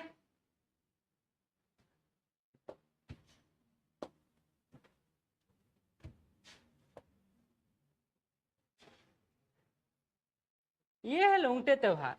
अरुणाचल प्रदेश की नीसी जनजाति द्वारा यह त्योहार मनाया जाता है। जैसे अभी लद्दाख के संदर्भ में हम लोग देखे, वैसे अरुणाचल के परिप्रेक्ष्य में है, नीसी जनजाति द्वारा यह त्योहार मनाया जाता है। मौसम विशेष के संदर्भ में यह त्योहार मनाते हैं, जिसको लोंगटे त्योहार के नाम से जाना जाता है। अरुणाचल प्रदेश में और भी कई त्योहार हैं जो मनाए जाते हैं और जो चर्चा में हमेशा रहता है। जैसे देखिए कौन कौन सा त्योहार है। पहला है सोलंग फेस्टिवल, दूसरा है तोरंगिया, तीसरा है बुरी, और तीसरा चौथा है सियांग नदी महोत्सव। ये सारा महोत्सव अरुणाचल क्या है कैसे नहीं बता रहे, नहीं आता है। यूपीएससी भी कभी कभी पूछा है, लेकिन है तो डाल दिए। ये इंपॉर्टेंट हो सकता है। World number 1 golfer Scottie Scheffler ने मास्टर गोल्फ चैंपियनशिप का खिताब जीता है।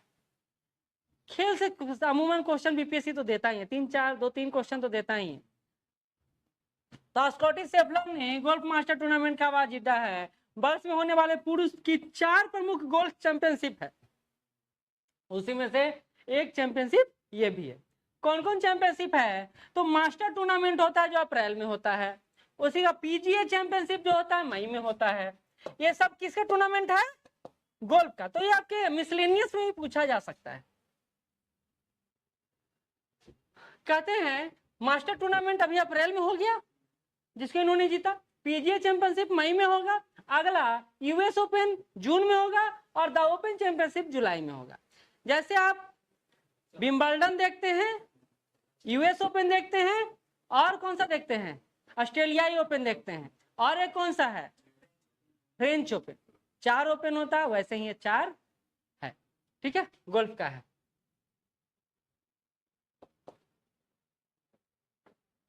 अक्षय भाटिया का नाम आता है, भारतीय गोल्फर हैं, इनका अमेरिका में बहुत नाम है। खैर, कहते हैं हाल ही में राजस्थान के पोखरण में डीआरडीओ और भारतीय सेना ने स्वदेशी रूप से विकसित man portable anti tank guided missile यानी एमपीए-टीजीएम वेपन सिस्टम का परीक्षण किया। अब ये देखिए, ऐसा अगर मिसाइल या ऐसा कोई भारत के पास होता है जो man portable anti tank guided missile है, तो भारत का रक्षा क्षेत्र इसमें आगे काम कर सकता है। क्योंकि भारत को कुछ ऐसा टैंक चाहिए जिसमें अनआर्म्ड हो, मतलब सॉरी अनमैन्ड हो, जिसमें व्यक्ति ना रहे। जैसे ड्रोन होता है ना, ड्रोन आने के बाद आप देखिए पायलट का जो हताहत होने की संख्या बहुत कम हो गया है, और हम मार गिराने में भी ज्यादा सक्षम हुए हैं क्योंकि आकार में छोटा होता है। जब मैन पोर्टेबल होता है तो उसमें इंसान को बैठने की जगह के लिए ज्यादा जगह का आवश्यकता लगता है, लेकिन जब आप ड्रोन की बात करते हैं तो छोटा साइज बड़ा धमाका करने में वो सक्षम हो पाता है। तो इसी तरह ये टैंक गाइडेड मिसाइल की बात कर रहे हैं हम लोग। कहता है इस सिस्टम में लॉन्चर, लक्ष्य प्राप्ति उपकरण और फायर कंट्रोल एक साथ मैनेज करता है और दुश्मन को ध्वस्त करने में ज्यादा कारगर होता है। और रक्षा अनुसंधान के बारे में आपको पता ही है, भारत का रक्षा के क्षेत्र में होने वाला जितना भी रिसर्च है वो DRDO अपने माध्यम से करता है। स्थापना 1958, मुख्यालय दिल्ली, समीर बी कामत, पिछले बार हो चुका है। बजरैनी बेनेडिक्टसन को आइसलैंड का प्रधानमंत्री बनाएगा, बस ये इतना ही याद रखिए, ज्यादा इसमें जाने की जरूरत नहीं है। आइसलैंड के प्रधानमंत्री बजरैनी बेनेडिक्टसन को बनाया गया। बाकी इसमें तथ्य अन्य फैक्ट पर जाने की कोई जरूरत नहीं है, बस इतना याद कर लीजिए, इसमें वही काफी है। राजधानी पूछ सकता है, कभी कभी तो पूछा ही है, एक बार तो पूछा ही है, याद है ना, ठीक है। उत्तर पश्चिमी यूरोप में स्थित देश है जिस देश का नाम है आइसलैंड। देखिएगा बहुत बड़ा एरिया दिया हुआ है। राजधानी है रिश्केविक, और आइसलैंड में 33 सक्रिय ज्वालामुखी हैं, और आइसलैंड को एक और नाम से जाना जाता है, अग्नि और बर्फ की भूमि। अग्नि और बर्फ की, बर्फ तो क्या दिन भर ढका रहता है बर्फ से, लेकिन ज्वालामुखी इतना ज्यादा है कि आग निकलते रहता है, तो इसलिए इसको कोऑर्डिनेशन किया गया अग्नि और बर्फ की भूमि के नाम से। जिस देश का नाम है वो है आइसलैंड। क्यों? क्योंकि ज्वालामुखी, नंबर ऑफ वोल्केनो बहुत ज्यादा है वहां पे, ठीक है। तो ये है बजरैनी बेनेडिक्टसन। और ये देखिए आइसलैंड हमेशा बर्फ से ढका ही रहता है। उजला पिक्चर दिखाया गया है। John Dirks Gairdner global health award 2024 सम्मानित किया गया है। किनको? डॉक्टर गगनदीप कांग को। कहा था भारतीय शोधकर्ता डॉक्टर गगनदीप कांग को वैश्विक स्वास्थ्य अनुसंधान के तहत सम्मानित किया गया। तो वन लाइन फैक्ट है, बात ज्यादा कुछ नहीं। ये पुरस्कार कनाडा के गेर्डनर फाउंडेशन द्वारा दिया जाता है। तो जॉन डिक्स गेरेंडर पुरस्कार किस क्षेत्र में दिया जाने वाला पुरस्कार है? तो स्वास्थ्य क्षेत्र में देने वाला है। किसको इस बार दिया गया है? तो इस बार दिया है गगनदीप कांग को दिया गया, ठीक है। बेपी कोलंबो मिशन बुध के परीक्षण के लिए यूएसए और जापानी अंतरिक्ष एजेंसी जाक्सा ने मिलकर एक ज्वाइंट वेंचर शुरू किया है जिसका नाम पड़ा है बेपी कोलंबो मिशन।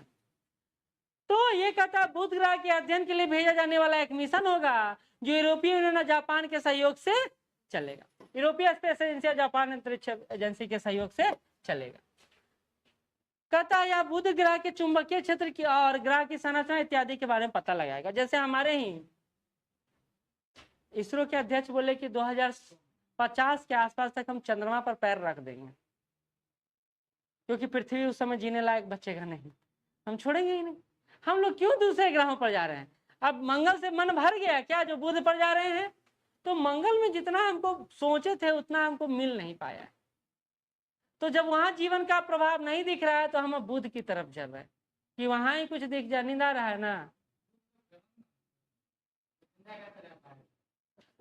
अच्छा व्यक्ति ज्वालामुखी में नहीं हम लोग चल लेते हैं, हम लोग उपाय नहीं कर लेते। हम लोग राजस्थान में नहीं रहते हैं, थार में नहीं रहते हैं। जीने लायक कुछ ना कुछ तो मिलेगा, अगर मिल सकता है तो मिलेगा तो ठीक। हाँ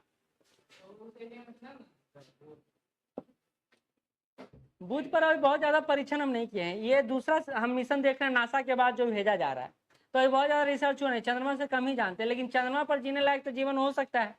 तो इसलिए हम बोले कि 2050 तक हमारे इसरो चेयरमैन का है कि चंद्रमा पर रख देंगे हम।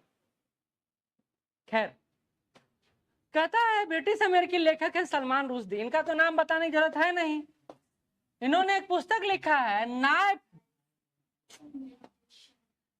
Meditation after an attempted murder.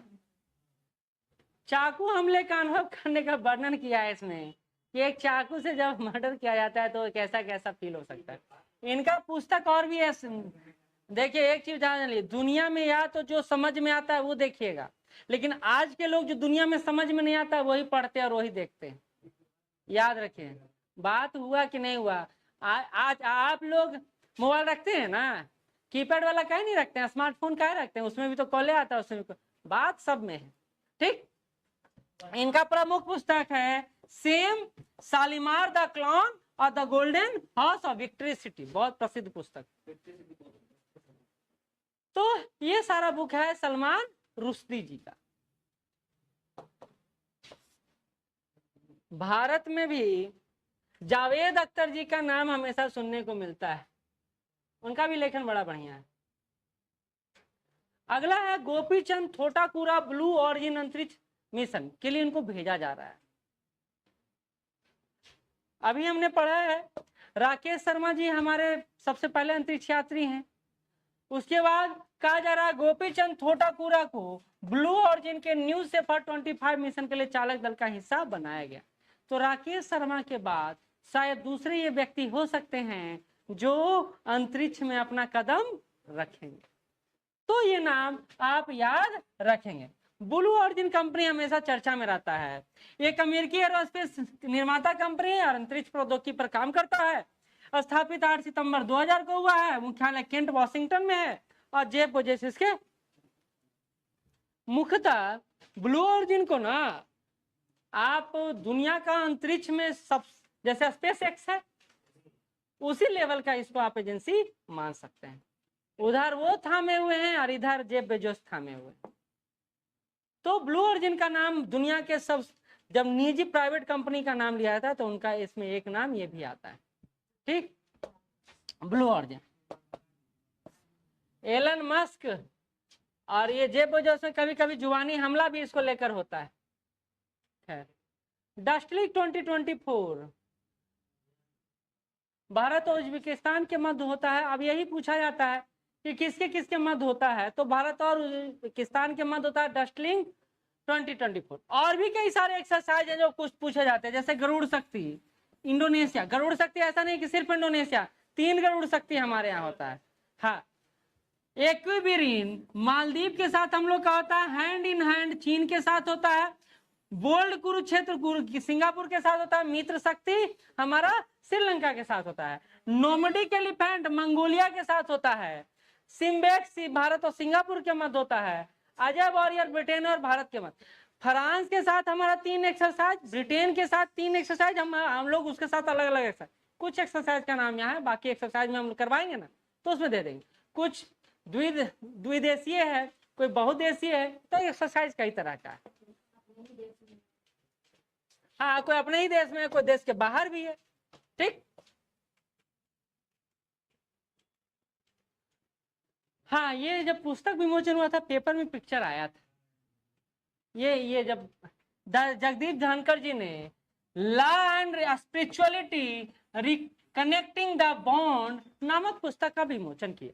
ये लिखा किसके द्वारा गया है, तो रमन मित्तल और सीमा सिंह द्वारा इसको लिखा गया। याद रखिएगा, एक पुस्तक का विमोचन होता है जिस पुस्तक का नाम है law and spirituality reconnecting the bond, जिसको कौन उद्घाटित करते हैं, उपराष्ट्रपति उद्घाटित करते हैं।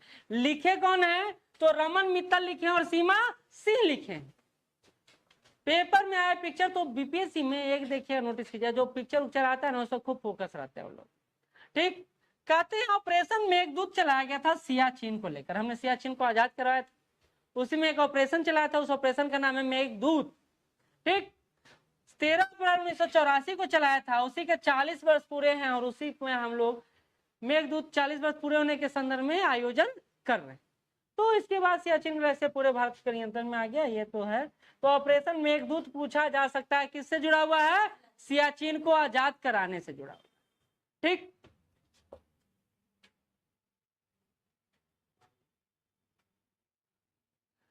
कहते हैं अर्थ एक्शन, वो स्विस बेस्ड रिसर्च कंसल्टेंसी द्वारा इसको प्लास्टिक ओवरशूट डे मनाया गया। देखिए, अर्थ ओवरशूट डे मनाते हैं हम लोग कि हम लोग अर्थ पर मौजूद संसाधनों को एक वर्ष में जितना उपयोग कर सकते हैं उतने महीने में उपयोग कर देते, तो हम लोग मनाते हैं उस दिन को अर्थ ओवरशूट डे। तो आप प्लास्टिक ओवरशूट डे कब मनाएंगे, जब उतना प्लास्टिक का प्रयोग कर लेंगे। तो ये कहा जाता है तो 2024 से 220 मिलियन टन प्लास्टिक अपशिष्ट उत्पन्न करने की संभावना है। 2011 की तुलना में 2021 की तुलना में 7 से 11% हमारे यहाँ प्लास्टिक का उत्पादन ज्यादा होगा। कहते हैं 60% कुप्रबंधित होगा, यानी हम उसको मैनेज नहीं कर पाएंगे। और इसमें 3 देश हैं जो शीर्ष पर स्थापित है, जो प्लास्टिक का सबसे ज्यादा उत्पादन करते हैं। उसमें चीन है, भारत है और रसिया है। तो इसलिए ये रिपोर्ट हमारे लिए इंपॉर्टेंट हो जाता है। प्लास्टिक मिसमैनेज करने में हमारा तो कोई सानी ही नहीं है, जितना भी नली भरा हुआ है प्लास्टिक के कारण भरा हुआ है। जितना भी गंदगी है प्लास्टिक के कारण है, क्योंकि उसी प्लास्टिक में पैक करके हम फेंकते हैं। खैर, बीमारी जानवरों में है वो भी प्लास्टिक के कारण है, क्योंकि डायरेक्ट प्लास्टिक को ही वो निगल जाते हैं और प्लास्टिक पचता है नहीं। खैर, हालांकि एक अच्छा बात यह है कि भारत को अब अपशिष्ट का निर्माण कम करने वाले की सूची में शामिल किया है। भारत सतत प्रयास कर भी रहा है और इसलिए हम लोग प्लास्टिक पर प्रतिबंध भी लगाए हैं। हालांकि वो प्रतिबंध कारगर तो नहीं ही हो पा रहा है, कारण हम ही और आप। कहते हैं एक साल में प्रति व्यक्ति भारत में 8 केजी प्लास्टिक का खपत हम लोग करते हैं। बोहांग बिहू असम का एक प्रमुख उत्सव है, आप बस देख लीजिए, इसमें ज्यादा चर्चा नहीं करेंगे।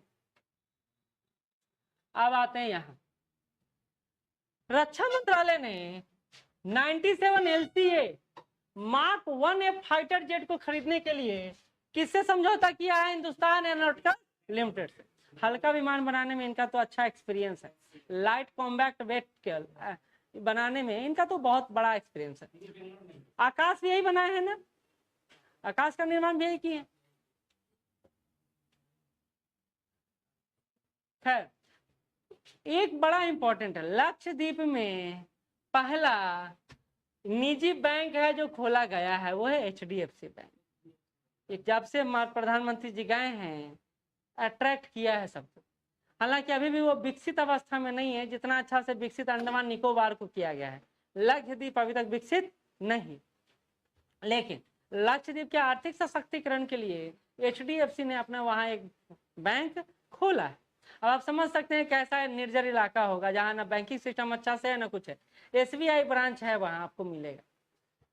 जलियांवाला बाग हत्याकांड के 105 साल पूरे हुए हैं। 100 साल जब पूरे हुए थे तब BPSC मेंस में क्वेश्चन पूछा था, हो सकता है इस बार क्वेश्चन पूछ दे BPSC PT में। तो याद रखिएगा 13 अप्रैल 1919 को जलियांवाला बाग घटना हुआ था, उसी का 105 वर्ष पूरा हुआ। सेंकाकू द्वीप चर्चा में है। क्यों चर्चा में है? क्योंकि एक बार फिर से जापान और चीन सामने सामने आ गए। निर्जन द्वीप था, संसाधनों का खोज होने लगा। चाइना ने इसी के आसपास मानव निर्मित द्वीपों का निर्माण करना शुरू कर दिया और इससे जापान को हो गया टेंशन, क्योंकि संयुक्त राष्ट्र के अनुसार 200 नॉटिकल माइल तक तो आपका प्रभुत्व क्षेत्र रहता है और चीन है जो कृत्रिम द्वीप का निर्माण करके उस पूरे एरिया को घेरने में लगा हुआ है। और इसी को लेकर चर्चा शुरू हो गया है, अभी से नहीं है, पिछले 15-20 सालों से चल रहा है इस पर दौर। और इसी द्वीप का नाम है सेंकाकू द्वीप। पूर्वी चीन सागर में छोटे निर्जन द्वीपों का एक समूह है जिस पर जापान, चीन और ताइवान तो बेचारा कुछ ज्यादा नहीं बोलता है, बस कहता है कि हमरो छोड़ दीजिए, हमको भी देख लीजिए। ठीक, तो ये बोला जा रहा है चीन और जापान दोनों ने इस द्वीप पर स्वामित्व को लेकर चर्चा किया है। बाकी वही बात है जो कहानी आपको सुनाए।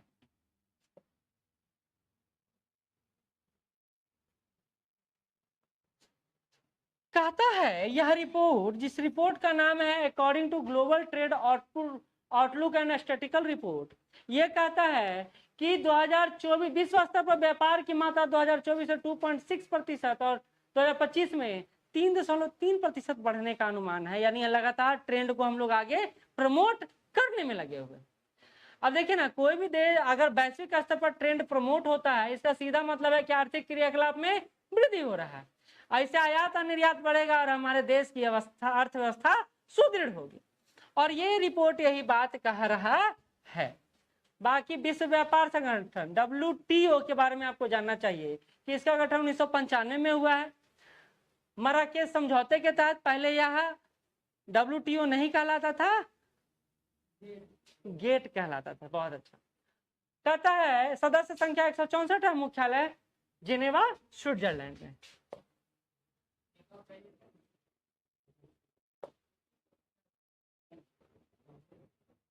हाँ, अब रूस ने अंगारा A5 रॉकेट को लॉन्च किया है और ये रॉकेट बहुत चर्चा में। ये तो पहली बात कि रूस के अंगारा नदी पर इस रॉकेट का नाम पड़ा। सोवियत संगठन के बाद यह रॉकेट इसलिए चर्चा में है क्योंकि अंतरिक्ष में ले जाने के लिए जो चाहिए लॉन्च व्हीकल, वो रसिया डिपेंडेंट है अभी तक किसी पर, और डिपेंडेंसी 2050 तक समाप्त हो जाएगी। तो कहता है कि रूस ने 1991 में सोवियत संघ के डिक्टेटर के बाद एक रूस निर्मित लॉन्च वाहन के रूप में अंगारक परियोजना को शुरू किया क्योंकि जो बैकोनूर कॉस्मोड्रोम के बिना अंतरिक्ष तक पहुंचने को सुनिश्चित करेगी। कहा जाता अभी तक यह अभी तक यह किर्गिस्तान पर निर्भर है, शायद कजाकिस्तान, जो भी है, कजाकिस्तान पर निर्भर है अपने लॉन्च व्हीकल को अंतरिक्ष में भेजने के लिए। अब चाह रहा रसिया कि हम अपना एक लॉन्च व्हीकल क्रिएट करें और उसके लिए इन्होंने अंगारा 5 को लॉन्च किया है। तो ये चर्चा में इसलिए भी है क्योंकि यह रसिया के साइबेरियाई नदी अंगारा के नाम पर रखा गया है और अंगारा साइबेरिया की एक प्रमुख नदी है जिसका उद्देश्य है रूस के work horse proton launcher rocket को सफलतापूर्वक अंतरिक्ष में पहुंचाना। लॉन्च व्हीकल का काम क्या होता है, आपके जो भी मटेरियल है उसका पेलोड के रूप में वो स्थापित रहता है, उसको यहां से उठा के वहां तक पहुंचा देता है। ठीक है, विश्व का पहला साइबर अपराध सूचकांक लॉन्च कर दिया गया है और ये आपके लिए जानना जरूरी है। 3 साल शोध किया गया कि साइबर क्षेत्र में जितना इंप्रूवमेंट हो रहा है उसमें क्या क्या समस्याएं आ रही हैं और आजकल देखा जा रहा है कि साइबर अपराध बहुत तेजी से बढ़ रहा है। तो उसी को लेकर पहली बार यह इंडेक्स जारी किया है, तो आपके लिए इंपॉर्टेंट होता है। कहता है कि यह इंडेक्स साइबर अपराध के संबंध में विभिन्न देशों को रैंक प्रदान करता है। इसमें कुल देश 100 शामिल हुए और शीर्ष 3 देश हैं जहां साइबर अपराध सबसे ज्यादा होता है। उसमें पहला रसिया है, दूसरा यूक्रेन है, तीसरा चीन है और चौथा अमेरिका है। अच्छा, भारत कितना पोजीशन पर है? 10वें पोजीशन पर, यानी साइबर अपराध में हमारे यहाँ पीछे नहीं है लोग। एक और बात नोटिस कीजिए, रसिया और यूक्रेन एक दूसरे पर साइबर हमला काफी ज्यादा किए हैं, इसलिए इस रिपोर्ट में इनका स्थान टॉप 2 में। साइबर युद्ध भी हो रहा है, युद्ध तो हो ही रहा है, साइबर युद्ध भी हो रहा है। हाँ, क्या हो गया? नहीं, तो आपको पता होना चाहिए कि रसिया से जो देश अलग हुए उसमें सबसे बड़ा देश रसिया के बाद यूक्रेन ही रहा। तो अगर इस तरह की स्थितियां उत्पन्न हुई तो यूक्रेन भी तो तैयार है, लेकिन उसके पास संसाधन उतना नहीं है जितना रसिया के पास है, इसलिए वो हार रहा है। नहीं तो जज्बा तो खूब है ना? वो बिहारी की तरह है, एकदम मार देंगे, फाड़ देंगे, चीड़ देंगे, और कोई साथ खड़े नहीं है तो क्या करेंगे?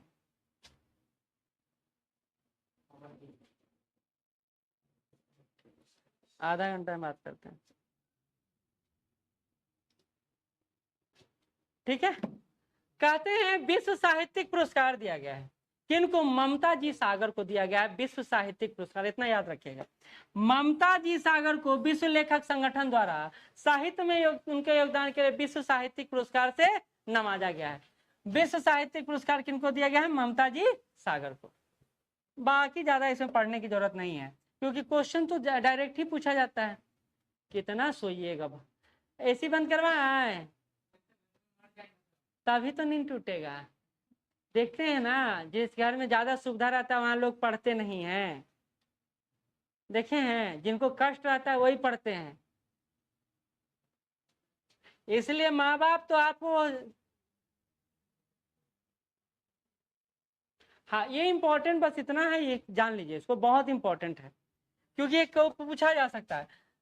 जैन आचार्य है लोकेश मुनि जी, बड़ा प्रसिद्ध है, हमेशा चर्चा में आते रहते हैं। इनको दिया गया है गोल्ड वॉलंटियर सर्विस पुरस्कार। ये अमेरिकी राष्ट्रपति के गोल्ड वॉलंटियर सर्विस पुरस्कार से सम्मानित किए गए, तो अमेरिकी राष्ट्रपति द्वारा इनको यह पुरस्कार दिया गया है जैन मुनि लोकेश मुनि जी को। कहता है इसकी शुरुआत 2003 में हुई है। इस पुरस्कार का जॉर्ज बुश के कार्यकाल के दौरान प्रेसिडेंट काउंसिल ऑफ अमेरिका द्वारा इस पुरस्कार को लाया गया। यह पुरस्कार उन व्यक्तियों को दिया जाता है जिन्होंने संयुक्त राज्य अमेरिका में कम से कम 500 घंटे की स्वैच्छिक सेवा दिया है निस्वार्थ भाव से। और लोकेश मुनि लोग का तो काम ही यही है, उसी में पैसा इतना आ जाता है, काला ज्यादा कुछ किया जाए। हालांकि जैन लोग थोड़ा अलग तरह के होते हैं क्योंकि उनको मोह माया से कोई ज्यादा मतलब होता नहीं। खैर, क्योंकि जब आप राजगीर जाइएगा ना और नंगे लोगों को घूमते देखेगा तो आपको लगेगा कि भाई गरीब होंगे या पागल होगा या कुछ होगा, लेकिन वो सारे जैन लोग होते हैं। वस्त्र धारण तो नहीं ना करते हैं, श्वेतांबर दिगंबर। एक लोग तो श्वेत वस्त्र धारण भी करते हैं, एक तो पूरा वस्त्र से उनका मतलब ही नहीं रहता है। लेकिन उनका जो नियम है ना, वो नियम ही उन पर भारी पड़ जाता है। ब्रिटेन की पहली महिला उच्चायुक्त भारत में नियुक्त हुई है, नाम है उनका लेंडी कैमरॉन। भारत में नियुक्त हुए। भारत उच्चायुक्त कहाँ रखेंगे आप? कॉन्सुलेट कहाँ आप देंगे या वो देगा? ठीक है, कहते हैं लेंडी कैमरॉन के स्थान पर भारत में नियुक्त हुई हैं, तो ब्रिटेन की पहली महिला उच्चायुक्त कौन बनी है? लेंडी कैमरॉन बनी। हाँ, नहीं, दो चीज होता है, एक उच्चायुक्त होता है, एक राजदूत होता है। राजदूत को इंग्लिश आएगा एम्बेसडर कहेंगे उनको। तो दूतावास को जो देख रेख करता है उच्चायुक्त। हाँ, हम लोग IFS जाता है, इंडियन फॉरेन सर्विस के द्वारा हम जाते हैं, लेकिन उनका तो सर्विस अलग होता होगा। जितना भी विदेश से संबंधित, आपको अगर अच्छा जीवन चाहिए तो फॉरेन सर्विस चुनिए, लेकिन फॉरेन सर्विस में पावर नहीं मिलेगा कुछ।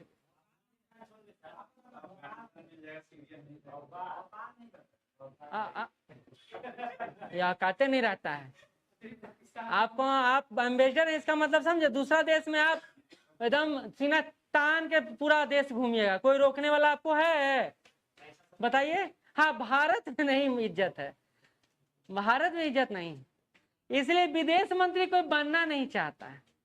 ये बात और याद रखिए, विदेश मंत्री का भारत में कोई इज्जत नहीं है भैया।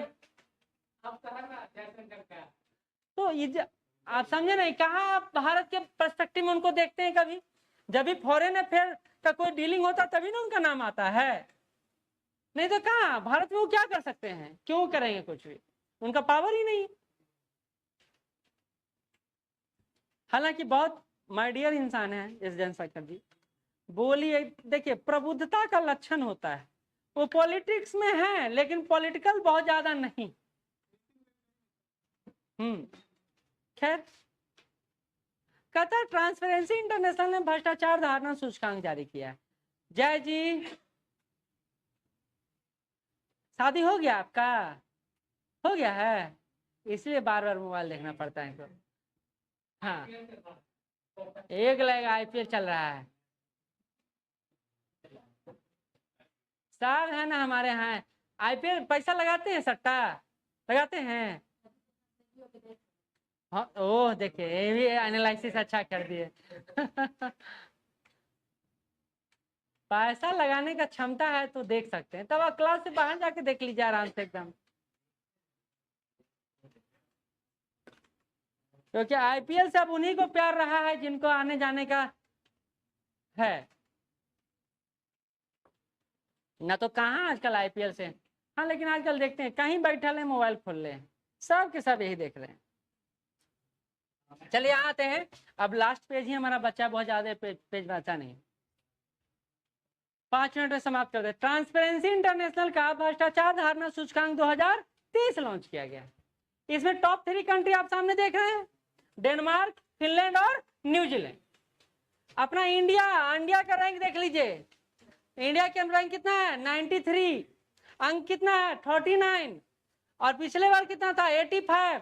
तो हम और ज्यादा करप्टेड हुए, बताने की जरूरत है। लेकिन सरकार क्या कहती है? करप्शन फ्री स्टेट हम बना दिए। ये अब जो करप्शन है ना, वो सतही नहीं है, इंटरनल है, जो दिखता नहीं है लेकिन होता है। ये हम नहीं बोलते हैं, ट्रांसपेरेंसी इंटरनेशनल का यह रिपोर्ट बोलता है, बात है ना। लेकिन कब भी तब भी कहेंगे सर आप तो मोदी सरकार का आलोचना करते थे। हम नहीं कर रहे हैं, ये कर रहा है। मन में नहीं करेंगे, हाँ, नहीं नहीं बिल्कुल, खाली अच्छा बोलेगा तो हम मानेंगे, है ना।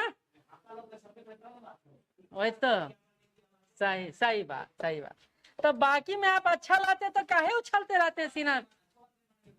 बिल्कुल बिल्कुल। चलिए, भारत के हिम तेंदुआ का पहली बार गणना हुआ और सबसे ज्यादा हिम तेंदुआ पाया गया है लद्दाख में, लद्दाख में, ठीक है। तो कहता है 30 जनवरी को केंद्रीय पर्यावरण मंत्रालय द्वारा जलवायु परिवर्तन मंत्री भूपेंद्र यादव ने भारत की पहली तेंदुआ रिपोर्ट जारी किया है और सबसे ज्यादा हिम तेंदुआ पाया गया है लद्दाख में, 477 के आसपास।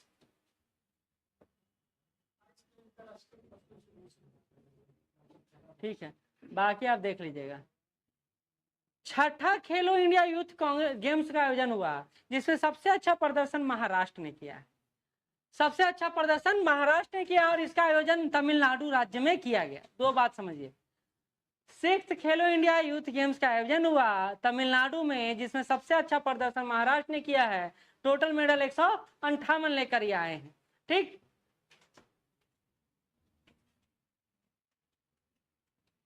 शुरुआत कब हुआ है, कहा कब कब हुआ वो हमारा जरूरत। हाँ, 16वें वित्त आयोग का गठन किया गया। किनको बनाया गया इसका अध्यक्ष? इनके सी तो थे 15वें के, अरविंद पनगड़िया जी को, अरविंद पनगड़िया जी को। तो कहा जाता है कि पूर्णकालिक सदस्य केवल एक मात्र महिला बनी है और वो है एनी जॉर्ज मैथ्यू। बड़ा इंपॉर्टेंट है, याद रखिएगा। एनी जॉर्ज मैथ्यू जो आपका 16वां वित्त आयोग बना है, उसमें एकमात्र महिला सदस्य हैं, बाकी सब मर्द। हाँ हाँ,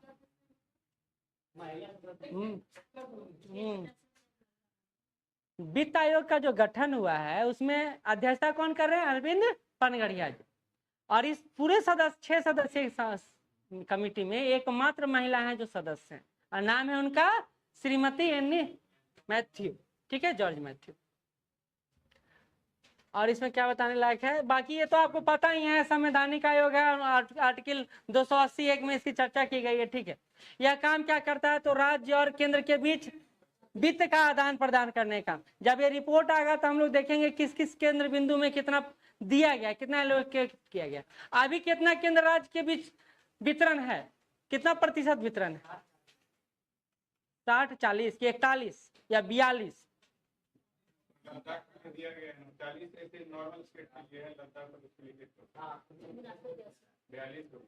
ओ नहीं नहीं, 42 है ना, उसका छोड़ दीजिए। आप ये 41 तो पिछला था, 42 इस बार किया गया। वो स्पेशल कैटेगरी का स्टेटस के तो अलग ही धारणा है।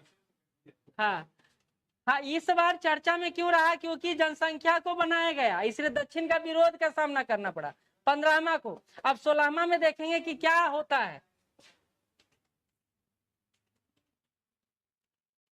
बस ये याद रखिए, आईसीजी भारतीय तटरक्षक बल का 48वां हम लोग स्थापना दिवस मनाए हैं, और 1 फरवरी 2024 को इसका 48वां स्थापना दिवस हम लोग सेलिब्रेट किए, क्योंकि इसका गठन हुआ था 1 फरवरी 1977 को, और उसके गठन के बाद 40वां साल 48वां साल इसका हुआ।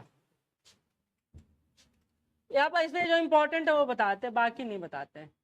ये छोड़ दीजिए, ये छोड़ दीजिए।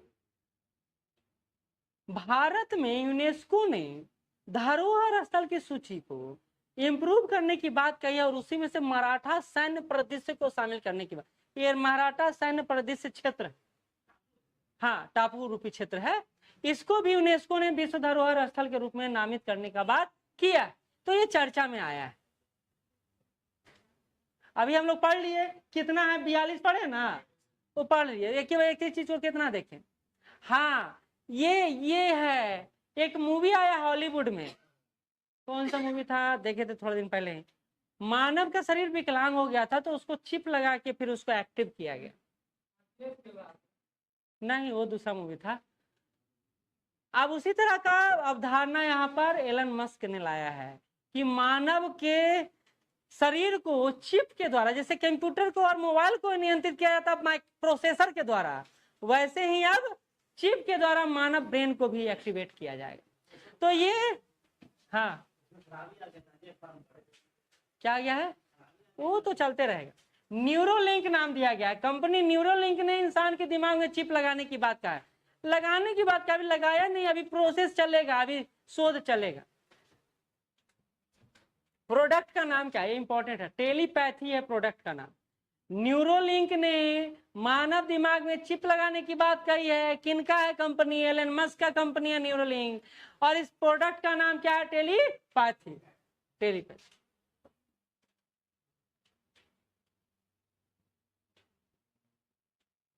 देख लीजिएगा, देख लीजिए, पढ़ा, ये पढ़ा हुआ है ना, इब्राहिम इंस्कर जो को मलेशिया का 17वां सुल्तान बनाया गया है, लास्ट क्लास में।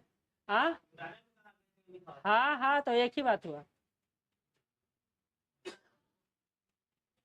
हाँ ये देख लीजिए, मध्य प्रदेश में पहला IIT सैटेलाइट कैंपस बनाने का बात किया गया है। क्या हुआ, कुछ तो बोले, सब नहीं पढ़ा रहे, कुछ पढ़ लीजिएगा आपने भी, अब टाइम हो गया ना, 1 2 3 4 को पढ़ लीजिएगा, क्योंकि लास्ट क्लास में ना लास्ट तक नहीं ले गए तो लगा कि छूट गया, अब लास्ट तक पहुंचा देते हैं, क्योंकि चर्चा हो गया ना बहुत, अब आप देख लेंगे। हाँ, तो मध्य प्रदेश के उज्जैन में देश का पहला IIT सैटेलाइट कैंपस खोला गया है। तो ये इंपॉर्टेंट है कि एकमात्र भारत का ऐसा IIT बना है जहां सैटेलाइट कैंपस खोला जाएगा। कहा जा रहा है यह IIT कहाँ है मध्य प्रदेश से, तो इंदौर में स्थित है। IIT इंदौर के नाम से भी जाना जाता है इसको, ठीक। कहता डीप टेक रिसर्च होगा, डिस्कवरी कैंपस होगा, क्योंकि वो पार्क करेगा ही क्या, तो स्पेस में रिसर्च करने का काम करेगा। और लास्ट जो है वो ये है रिसर्च का काम होगा। जैसे लद्दाख में हम लोग स्थापित किए हैं ना एक सेंटर जहां से स्काई रिसर्च और डार्क जून उसको बनाया है, उसी तरह स्काई पार्क ये बनेगा। अंतरिक्ष विज्ञान से जुड़ा हुआ रिसर्च कार्य यहीं IIT के इस पार्क में किया जाएगा, ठीक। एक बात देखिए, हम लोग एक अभी कहा तो वेधशाला भी स्थापित किए, कौन से पार्क में, PH पिछले बार ही पढ़ाए थे ना। उससे होगा क्या, तो कुछ नहीं, इन्वायरमेंट क्लियर रहता है, काम करने में आपका क्लियरिटी रहता है और आप अच्छे से रिसर्च कर पाते। एक ऐसा एरिया बताइए जहाँ प्रदूषण काफी ज्यादा हो, क्या आपका टेक्नोलॉजी काम कर पाएगा, अच्छे से नहीं कर पाएगा, इसलिए क्लियर जोन में जाते हैं हम लोग, ठीक। कहा जाता है असम के डिब्रूगढ़ में पूर्वोत्तर का पहला प्राकृतिक चिकित्सालय खोला गया है। अभी समझा रहे हैं,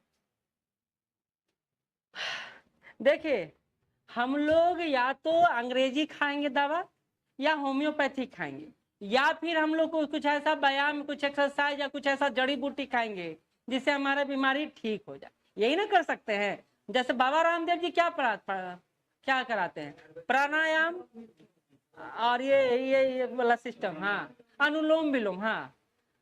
क्या ये क्या है, नेचुरल है या फिर ह्यूमन मेड है? नेचुरल है। तो ये कह रहा है कि पहले प्राकृतिक चिकित्सालय में केंद्रीय मंत्री योग और प्राकृतिक चिकित्सा अनुसंधान को देखेंगे। यह 15 एकड़ भूमि में विकसित किया जाएगा और प्राकृतिक चिकित्सालय में प्राकृतिक रूप से लोगों का इलाज किया जाएगा, और वो इलाज यही है जो बताए, और योगा उसमें सबसे महत्वपूर्ण साधन। आप चरक संहिता पढ़े, चरक संहिता?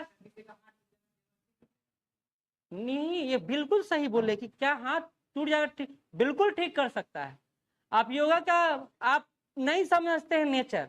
अच्छा एक बात और, ये जो प्लास्टिक आप ऊपर लगाते हैं प्लास्टर ऑफ पेरिस, उसको हटाने के बाद आप करते क्या है, योगा। उसी को इंग्लिश नाम दिया गया है और कुछ नहीं, वो हमारा ही चुरा लिया है सब। हाँ, करते क्या है, योगा करते हैं, नहीं तो वो ठीक होगा नहीं होगा। तो हम लोग भी प्राकृतिक प्रदत्त उत्पादों के द्वारा पहले इलाज करते थे। जैसे भगवान लक्ष्मण को लगा तीर, वो मूर्छित हो गए, मृत्यु की सैया की तरफ जाने लगे, तब क्या लाए हम लोग, वो क्या था, नेचुरल इलाज था। लेकिन हम लोग आज उसको अंग्रेजी दवा में ठूस के आपके मुंह में डाल के खिला देते हैं। और हम लोग करते क्या है, सबसे ज्यादा आपको एंटीबायोटिक देते हैं, सबसे ज्यादा जो आप खा रहे हैं जहर वो एंटीबायोटिक। हर डॉक्टर एंटीबायोटिक आपको प्रिस्क्राइब करता है, प्रतिबंध है लेकिन मानता कौन है। लेकिन एक साउथ में एक अच्छा चीज है, पता है क्या, हम बिहार से गए थे चेन्नई पढ़ने, हमको लग गया बुखार, हम गए दवा दुकान पर कि हमको दवा दो, कहता प्रिस्क्रिप्शन लाओ, बिना प्रिस्क्रिप्शन के एक दवा नहीं देंगे। और यहाँ तो हर डॉक्टर, हर दुकानदार डॉक्टर है, हर दुकानदार, वहाँ बहुत अच्छा सिस्टम।